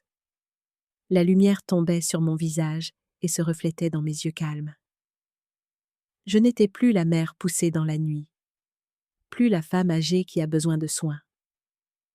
Maintenant, j'étais celle qui racontait sa propre histoire. Lentement, précisément, chaque mot traçant une ligne de lumière à travers la toile sombre de mensonges qu'ils avaient tissée pendant des années. Et je savais que lorsque la diffusion se terminerait, ce ne serait pas seulement moi qui me réveillerais. Des milliers d'autres, étiquetés et méprisés, réaliseraient ceci. Le silence n'est jamais une obligation. Ce matin-là, le ciel de Nantes était d'une clarté inhabituelle. Les premiers rayons de soleil rebondissaient sur la Loire et montaient le long du mur de verre de mon appartement. Je me suis réveillée plus tôt que d'habitude et me suis assise devant le miroir, me brossant lentement les cheveux. Chaque mèche argentée captait la lumière, me rappelant le chemin parcouru pour arriver à ce jour. Dans le salon, l'équipe de Paul était prête. 2 caméras, un micro-cravate, des lumières ambrées chaudes pour garder mon visage naturel. Jonas était assis derrière son ordinateur portable. Raoul se tenait à proximité avec des dossiers et le prompteur. « Encore une répétition ?» demanda le technicien. J'ai secoué la tête. « Non, je ne lis pas un discours. Je dis ce que j'ai vécu. » À 10 heures précises, le voyant rouge s'est allumé. J'ai regardé droit dans l'objectif et j'ai parlé d'une voix basse et égale. « Bonjour à tous, je suis Hélène Cartier, 70 ans. Depuis 3 ans, certaines personnes disent que j'ai perdu la mémoire et que j'ai besoin de soins à plein temps. Aujourd'hui, j'aimerais que nous regardions la vérité, non pas à travers des histoires, mais à travers des preuves. » Sur l'écran derrière moi, Raoul a affiché le blog caché qu'il m'avait montré auparavant. Une interface grise, le titre clairement visible. Prendre soin d'une mère atteinte de démence, un voyage invisible. Je l'ai pointé du doigt et j'ai parlé lentement. Ce blog a été créé pour raconter l'histoire d'une mère atteinte de perte de mémoire vivant avec ses enfants. Ils disent que cette mère, c'est moi. Mais je suis toujours là, à vous parler, lucide et claire. J'ai ouvert le premier dossier. Voici des déclarations de revenus indiquant que ma famille a fourni des soins à une personne à charge atteinte de déclin cognitif. Ils ont utilisé cela pour réclamer des dizaines de milliers d'euros de déduction. Mais regardez, le même jour où ils prétendaient que j'étais en traitement, la caméra de la banque confirme que j'ouvrais un nouveau compte là-bas, avec des transactions géolocalisées et une signature électronique. Raoul a mis les captures d'écran sur le flux, zoomant sur l'horodatage. J'ai pointé du doigt, ma voix stable. Le 13 février, ils disent que j'étais dans une clinique de neurologie à Saint-Herblain. Mais voici des images du Crédit Mutuel. Même heure, même minute. Je signais avec un conseiller financier. Pas d'hôpital, pas de médicaments. Dans la fenêtre de chat en direct, les commentaires ont commencé à fuser.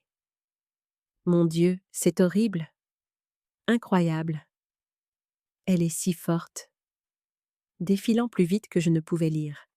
J'ai continué, ma voix baissant. Et voici un message de collecte de fonds utilisant des images de leur caméra domestique. Ils ont dit que je sautais des repas, que j'errais, et que parfois, je ne reconnaissais pas mon enfant. Je veux demander, est-ce ainsi que nous traitons nos parents, en les transformant en accessoires pour susciter la pitié et récolter de l'argent? J'ai regardé droit dans l'objectif. Aujourd'hui, je ne pleure pas. Je veux juste poser une question simple. Où est-ce l'éthique lorsque la famille est transformée en profit? Juste à ce moment-là, mon téléphone a vibré. Jonas a hoché la tête, signalant que je pouvais le mettre sur haut-parleur. J'ai répondu. Pourquoi appelles-tu maintenant, Michel? La voix de mon fils tremblait. Maman, qu'est-ce que tu fais? Sandrine se fait attaquer en ligne. Tu sais ça? Les gens ne comprennent pas. S'il te plaît, arrête. Nies-tu que toi et ta femme avez pris de l'argent du blog? Prendre soin d'une mère atteinte de démence? Maman, ce n'est pas ce que tu penses. Je demande oui ou non, Michel. Maman, je demande une deuxième fois? Oui ou non? Avez-vous pris de l'argent à cause de cette histoire? Un long silence s'est étiré.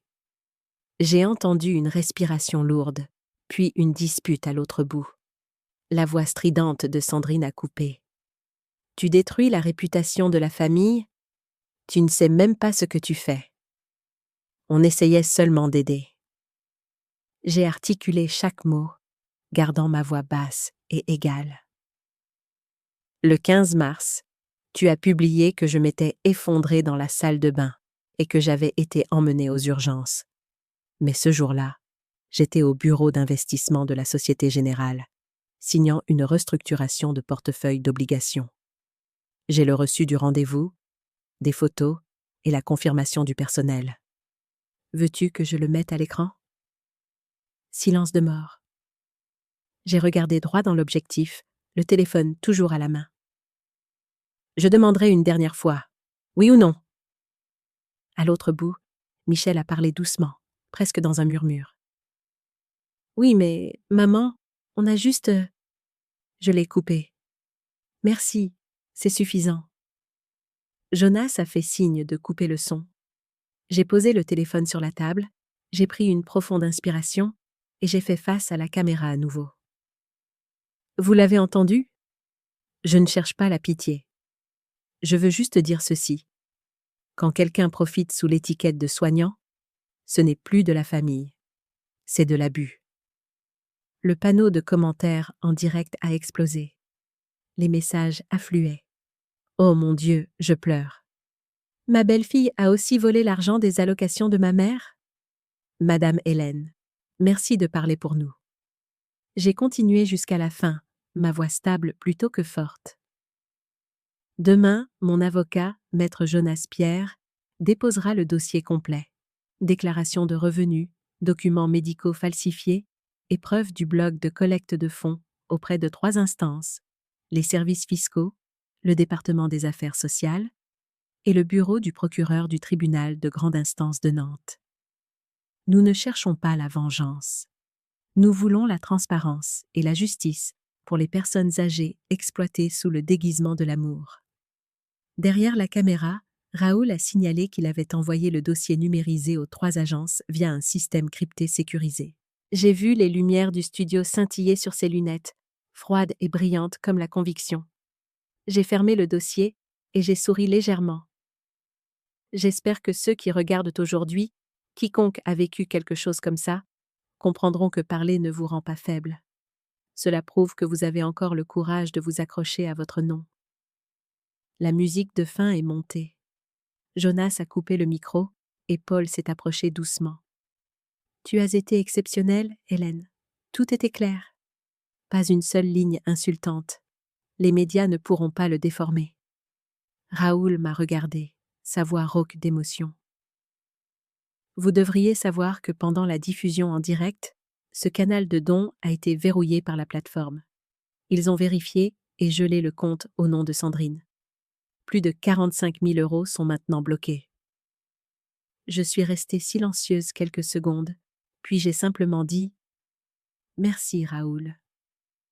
La pièce s'est remplie de silence, non pas du genre lourd, mais du calme qui suit une tempête. J'ai déclipsé le micro, l'ai posé sur la table, et je suis sortie sur le balcon. En bas, la ville brillait comme une rivière de vie. Le trafic lointain se mêlait au vent. Je me suis appuyée sur la balustrade et j'ai laissé l'air frais effleurer ma joue. De là-haut, tout semblait petit, même les années à être rabaissées et les mensonges qui m'étouffaient. J'ai pensé à Gérard, mon défunt mari, qui m'avait dit un jour « Quand tu dis la vérité, ne le fais pas pour gagner. Fais-le pour être libre. » Aujourd'hui, j'ai fait exactement cela.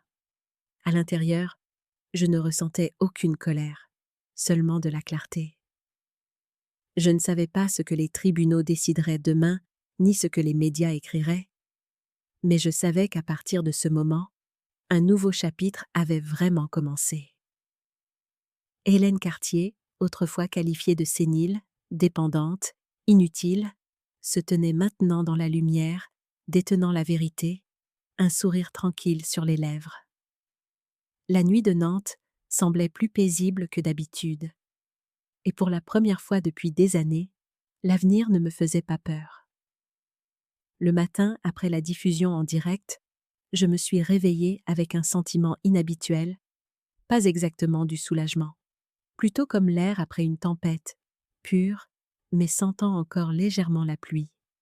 J'ai fait du café et j'ai ouvert la fenêtre sur la Loire qui scintillait au soleil. La ville continuait son cours comme si rien ne s'était passé, mais je savais qu'ailleurs, les rouages de la justice avaient commencé à tourner. Jonas est arrivé à 8 heures du matin, portant sa mallette en cuir familière. Il l'a posée sur la table et a parlé fermement. « Hélène, j'ai déposé le dossier complet auprès de 3 agences. Les services fiscaux, le département des affaires sociales de la Loire-Atlantique et le bureau du procureur du tribunal de grande instance de Nantes. Les accusations incluent 4 chefs d'accusation. Fraude fiscale, fraude aux dons, diffamation et abus de faiblesse sur personne âgée. » J'ai hoché la tête lentement, les mains enroulées autour de la tasse chaude. « Donc, c'est officiel. »« Officiel, » a-t-il confirmé. Maintenant, ils doivent faire face aux conséquences. Jonas a ouvert sa mallette et en a sorti 2 grandes enveloppes. Ce sont les lettres pour Michel et Sandrine. Je les ai envoyées par service express. Elles contiennent 3 exigences. Premièrement, cessez immédiatement toutes les déclarations fausses à votre sujet, y compris sur les réseaux sociaux. Deuxièmement, préservez toutes les preuves électroniques et financières liées à l'affaire. Détruire ou altérer quoi que ce soit déclenchera des accusations d'obstruction. Et enfin, aucun contact d'aucune sorte avec vous. Je suis restée silencieuse, entendant chaque mot atterrir comme un sceau. « Jonas, est-ce que je vais trop loin ?» Il m'a regardée calmement. « Non, Hélène, vous n'allez pas loin. Vous allez dans la bonne direction. Ce sont eux qui ont choisi la mauvaise route. » Cet après-midi-là, la première réponse d'une agence est arrivée plus vite que nous ne l'attendions.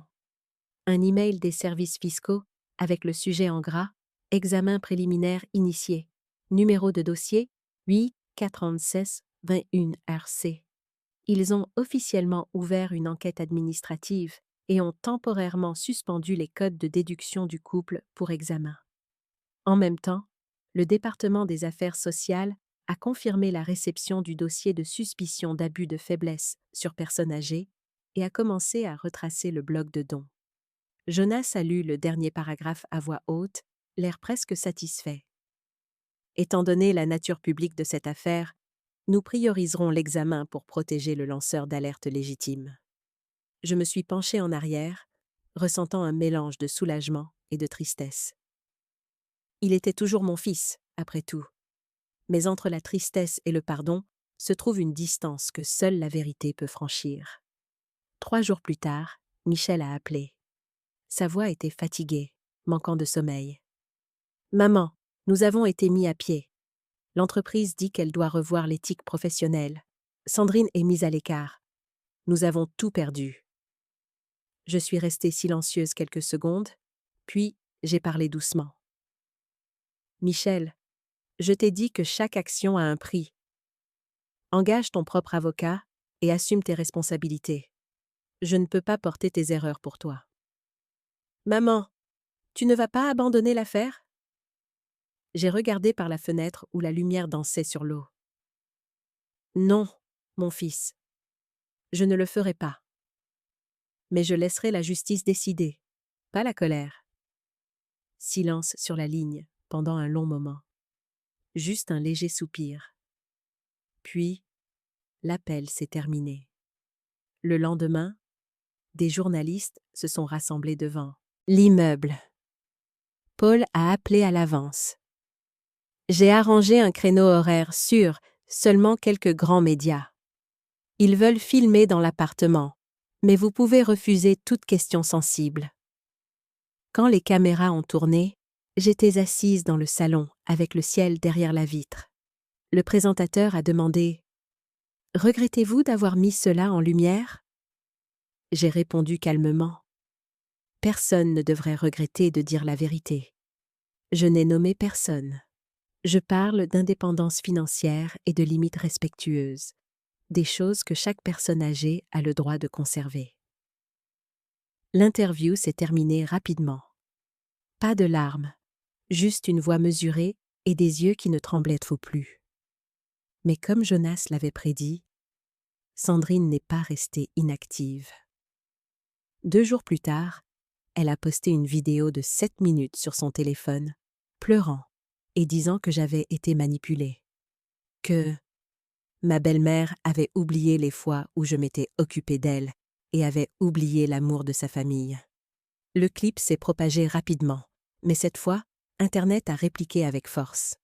Dans les commentaires, des milliers de personnes ont recoupé les détails. Le jour où elle dit qu'Hélène s'est évanouie est le jour où Hélène était à la banque. Le dossier de la clinique de neurologie est un faux. Le blog de collecte de fonds a été bloqué pour fraude. Pourquoi jouez-vous encore la victime? En quelques heures, la plateforme a signalé la vidéo comme information trompeuse et a limité sa portée. Ce soir-là, Raoul m'a envoyé le brouillon de son prochain article d'investigation, la 2e partie de sa série. Il a dit « Préparez-vous. Nous avons trouvé des preuves de prêt à la rénovation domiciliaire que Michel et Sandrine ont contractées sous prétexte de rendre la maison accessible pour les soins de la démence.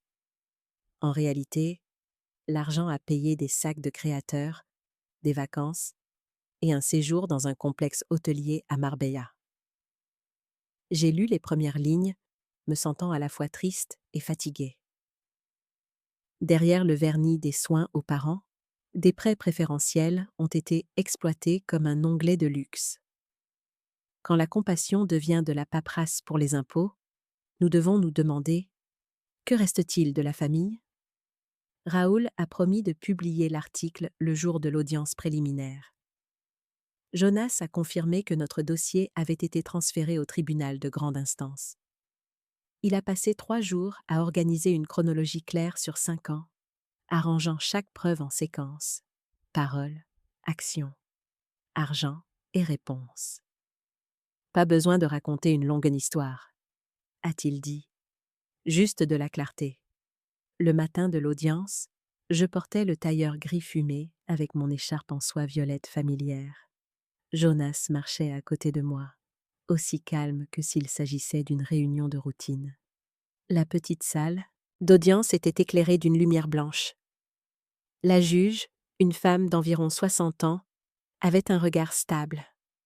Elle a parcouru le dossier et m'a posé quelques brèves questions. J'ai répondu directement, sans fioritures émotionnelles. Vous sentez-vous menacé ou harcelé récemment? Je me sens blessée par la tromperie, mais je suis en sécurité en ce moment. Demandez-vous une ordonnance de protection temporaire? Je pense que nous devrions, pour éviter tout contact non désiré. Jonas a présenté chaque détail clairement. Le blog, les déclarations de revenus, l'attestation médicale et les lettres de mise en demeure. Tout était légal, logique et indéniable. La juge a feuilleté quelques pages et a tapé légèrement du marteau. Le tribunal ordonne une mesure conservatoire temporaire sur les actifs. Pas de transfert, de retrait ou de destruction de toute preuve connexe. Le tribunal accorde également une ordonnance de protection contre le harcèlement pour Madame Hélène Cartier. Toute tentative de la contacter ou de la diffamer sera poursuivie. Ce son, le doux marteau en bois, était léger, mais en moi, il a résonné comme une cloche finale. Depuis la rangée de la presse, Raoul a légèrement incliné la tête. Jonas a souri et a murmuré « C'est commencé, Hélène. À partir de maintenant, ils répondent à la loi, pas à votre patience. » Je suis sortie dans le couloir, l'air frais m'enveloppant. Je me suis arrêtée dans un rayon de lumière et je me suis demandé combien de personnes âgées souffraient encore en silence, effrayées, convaincues qu'elles étaient trop faibles pour parler. J'ai pris une longue inspiration et je me suis dit « Si mon histoire aide une seule personne à trouver sa voie, toute cette perte en vaut la peine. » Quand je suis sortie du palais de justice, le soleil avait percé. J'ai resserré ma main sur mon sac et j'ai avancé avec la foule. La justice avait commencé à bouger, et ceux qui avaient choisi la tromperie commenceraient enfin à en payer le prix. Le jour du procès, il pleuvait à nouveau à Nantes. Une bruine de début d'été, fine comme de la brume, mais assez lourde pour alourdir l'air. Je suis sortie de la voiture, le parapluie tremblant légèrement dans le vent, mais mon cœur était étrangement calme. Près d'1 an depuis la nuit où j'étais partie en silence, tout était revenu au point de départ. Et maintenant, je ne me cachais plus. Le tribunal de grande instance de Nantes était éclairé tôt. À l'intérieur, des rangées de bancs en bois brun, de hautes fenêtres, le léger mélange de vieux bois et de café. Jonas était assis à côté de moi, son costume impeccable, ses yeux aussi vifs que le premier jour où je l'avais rencontré. Raoul était assis dans la rangée de la presse derrière nous, son enregistreur posé sur son genou. Quand la juge est entrée, nous nous sommes tous levés. C'était une femme d'environ 60, mince, des mèches grises dans les cheveux, la voix basse mais ferme. La cour appelle l'affaire Cartier contre Cartier. Le procureur a commencé d'une voix stable. Madame la Présidente, nous avons des motifs suffisants pour démontrer une fraude financière, des dossiers médicaux falsifiés et un abus de faiblesse sur personnes âgées afin d'obtenir des avantages fiscaux et des dons. La victime est Madame Hélène Cartier, 70 ans, lucide, indépendante et diffamée publiquement pendant des années. Il a affiché un écran. Des images sont apparues.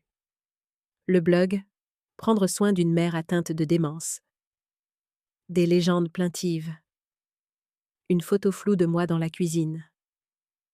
Chaque élément maintenant sous un éclairage juridique. Plus une histoire à faire pleurer dans les chaumières, mais la preuve d'un stratagème. Le procureur a continué.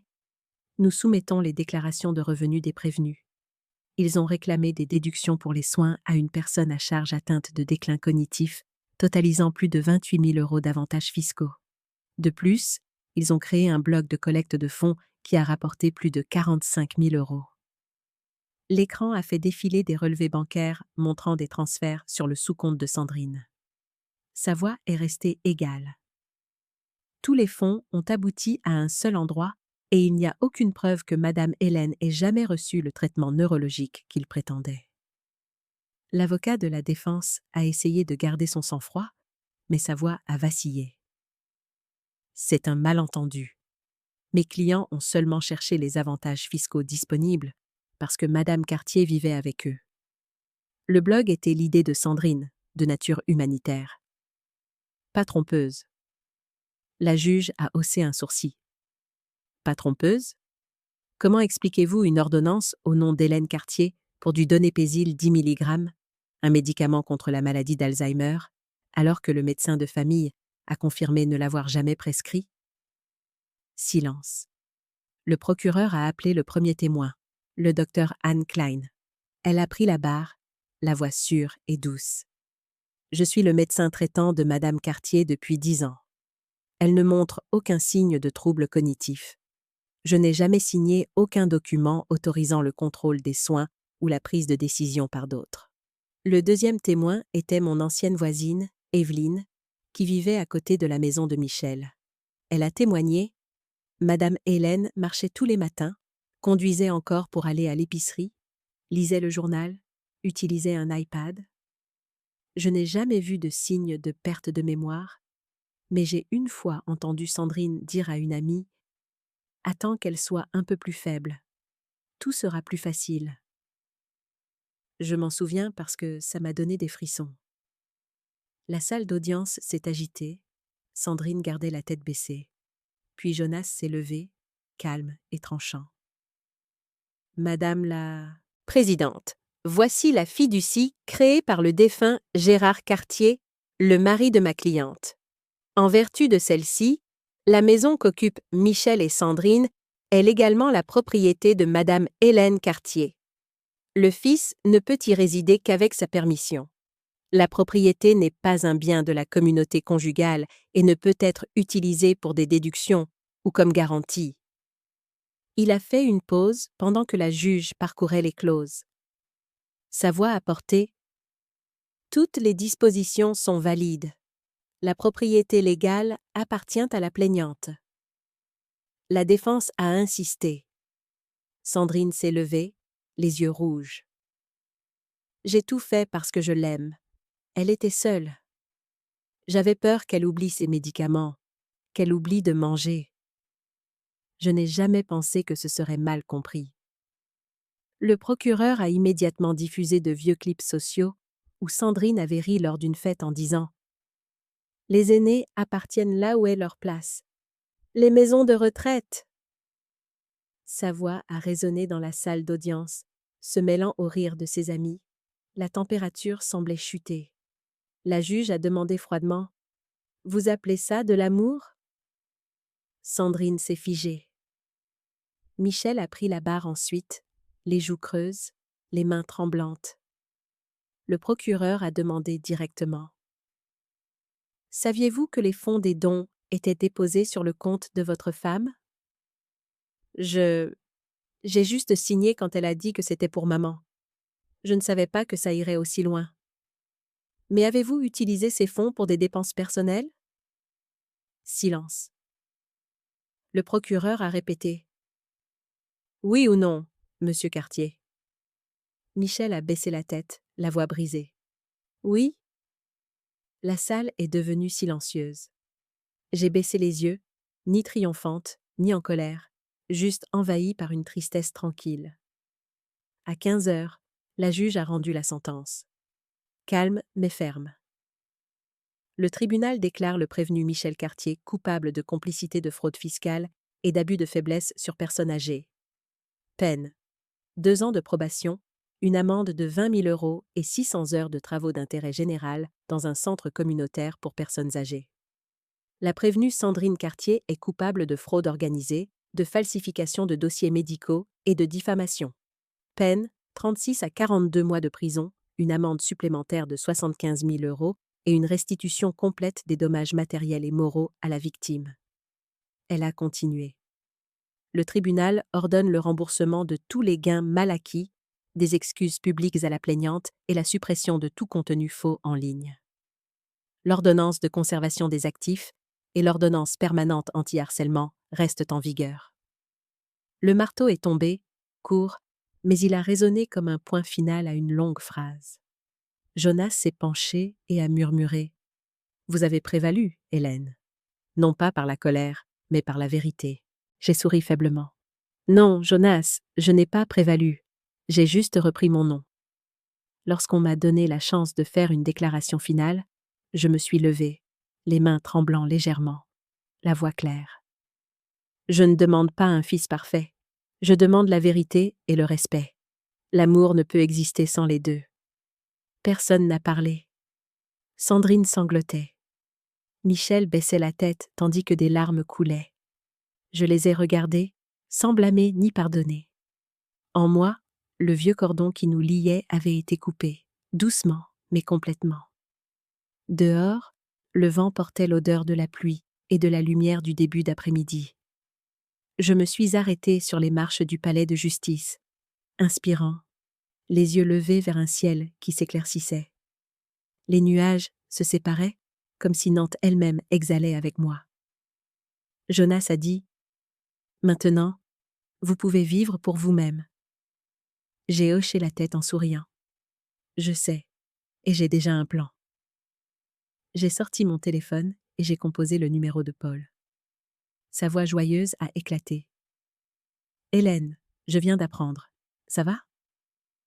J'ai regardé la rivière en contrebas, argentée par la lumière du soleil. « Mieux que jamais, Paul.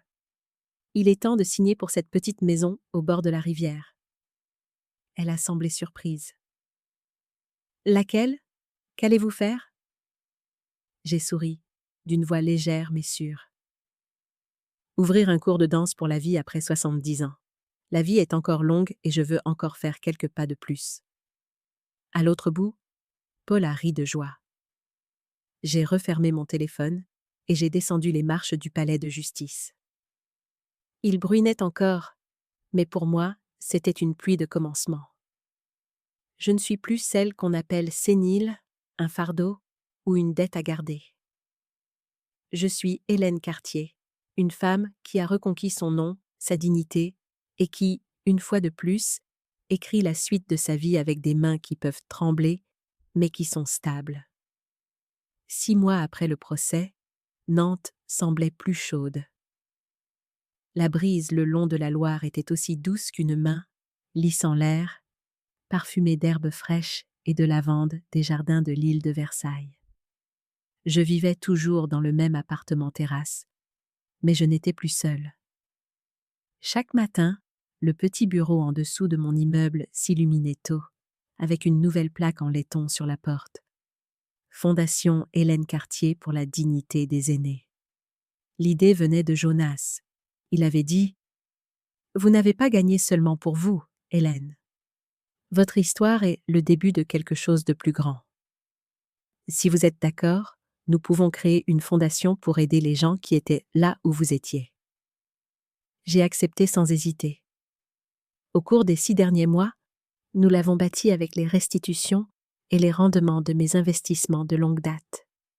Nous avons divisé le travail en 3 parties. Une ligne d'écoute pour les personnes âgées, confrontées à des abus, des consultations juridiques gratuites et des cours d'éducation financière communautaire. Chaque fois que je lis les mots « dignité des aînés », j'ai les larmes aux yeux, non pas par fierté, mais en me souvenant de toutes les personnes que j'ai rencontrées, des gens qui ont vécu des vies décentes, pour ensuite être traités comme inutiles par leur propre famille dans leur vieillesse. La semaine dernière, j'ai donné notre première session, intitulée « Lecture de contrat 101 pour les plus de 60 ans ». C'était une petite salle, environ 30 personnes, principalement des femmes, cheveux argentés, alliances usées.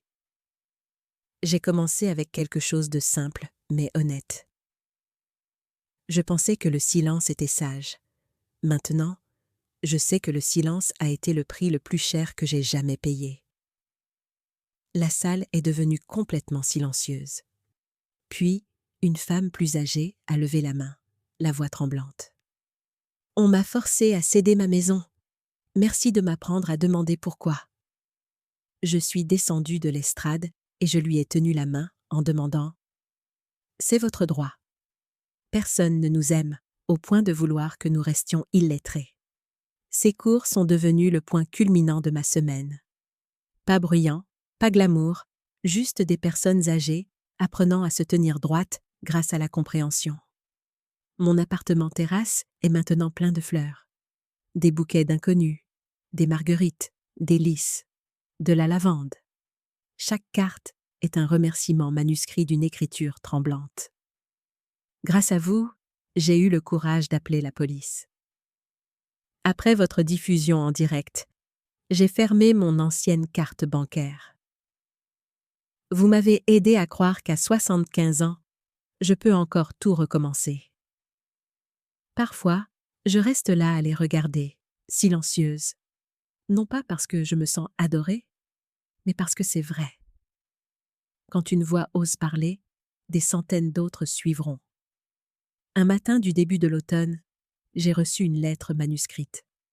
L'écriture familière, légèrement inclinée. Michel Cartier. Je l'ai ouverte et j'ai lu lentement. Maman, je ne chercherai plus d'excuses. J'ai tout perdu. Maison, travail, réputation. Je veux te voir, non pas pour demander pardon, seulement pour dire quelque chose d'honnête. Mais j'attendrai que tu crois que je suis prêt à assumer l'entière responsabilité, sans blâmer personne. Je l'ai plié et l'ai placé dans la boîte en bois sur mon bureau. Par l'intermédiaire de notre avocat, j'ai envoyé une courte note en retour. Quand tu seras assez courageux pour affronter cela sans rejeter la faute, j'attendrai. La même semaine, Jonas m'a apporté une autre enveloppe du centre pénitentiaire pour femmes de Rennes. Expéditrice, Sandrine Cartier. Elle a écrit une longue lettre de plus de 8 pages, une petite écriture, sans les fioritures des années passées. Je sais que les excuses sont vaines maintenant, mais si je le peux, je veux passer le reste de ma vie à rendre ce que j'ai pris aux autres. Merci de ne pas m'avoir laissé me noyer dans mes propres mensonges. J'ai tout lu. Je l'ai plié et je n'ai ressenti aucune haine. J'ai demandé à Jonas de préparer des instructions pour elle. Comment restituer légalement aux personnes qui avaient fait des dons au faux blog. Elle doit faire ce qui est juste, non pas pour moi, mais pour elle-même, ai-je dit. Après cela, j'ai laissé le passé reposer. Chaque matin, je marche au bord de la rivière et je m'arrête au même vieux banc en bois avec une petite plaque. À Gérard, celui qui croyait que la gentillesse ne se démode jamais. Je m'assois là, regardant la lumière danser sur l'eau, ayant l'impression de lui parler. Les après-midi, j'enseigne en ligne. Le jeudi soir, je vais à un cours de salsa avec un groupe de femmes d'âge mûr. Chaque fois que je tourne sous les lumières jaunes chaudes, je me souviens de la phrase d'Audrey Hepburn. L'élégance, c'est quand on est libre. Je pensais que c'était une citation de mode. Maintenant, je comprends que la liberté est la plus haute forme d'élégance. Un soir de week-end, Raoul est passé avec un magazine. La couverture présentait son enquête primée au niveau national. La femme de 70 ans qui a fait repenser à la France la façon dont elle traite ses aînés. Il a souri et m'a tendu un stylo. Signez ceci pour la salle de rédaction. J'ai écrit, ma main stable, pour ceux qui n'ont plus peur. Raoul est resté immobile un instant, puis a dit doucement, « Vous savez, Hélène, je pensais que mon travail consistait juste à exposer des choses. Mais en vous regardant, je comprends maintenant. La vérité n'est pas seulement pour révéler, c'est pour éclairer le chemin. Cette nuit-là, après que tout le monde soit parti, je me suis assise dans la pièce silencieuse. Un jazz doux flottait depuis le haut-parleur de la cuisine, les feuilles mortes, le morceau préféré de Gérard. Dehors, les lumières de la ville peignaient des motifs vacillants au plafond. J'ai ouvert mon journal et j'ai écrit les dernières lignes pour ce chapitre de ma vie. La gentillesse a besoin de limites et mes limites sont de retour. J'ai fermé le livre et j'ai souri. Tout ce que j'avais perdu, l'argent, la maison, la confiance, est devenu la graine d'un autre jardin où les personnes âgées ne sont plus invisibles. Je suis sortie sur le balcon. Une légère brise a agité mes cheveux, et la ville, en contrebas, brillait comme une carte de nouvelle chance. J'ai inspiré, goûtant le bord salé de l'air nocturne. La vie, même tardive, est encore assez longue pour être bien vécue une fois de plus. Et si vous êtes toujours là avec moi, à lire jusqu'à la toute fin, dites-moi d'où vous regardez. Chaque commentaire que vous laissez est un petit jalon sur la route que je parcours. Un rappel que des histoires comme celle-ci trouvent encore des gens qui comprennent et sont encore entendus. Si cette histoire a touché votre cœur, s'il vous plaît, laissez un j'aime pour qu'elle puisse atteindre d'autres personnes âgées. Des gens qui apprennent encore à dire « je mérite le respect ». J'ai encore de la valeur. Et si vous voulez marcher avec moi vers ce qui vient ensuite, veuillez vous abonner et activer les notifications. Qui sait, peut-être que la prochaine histoire vous aidera, vous ou quelqu'un que vous aimez, à retrouver une parcelle de foi perdue. Merci pour votre temps, votre écoute et votre patience. Votre présence, où que vous soyez, me donne le courage de raconter plus d'histoires. Ce soir, avec du jazz doux en fond sonore et une lumière dorée et chaude sur la rivière, je souris parce que la vie commence vraiment à tout âge, quand on ose vivre pour soi-même.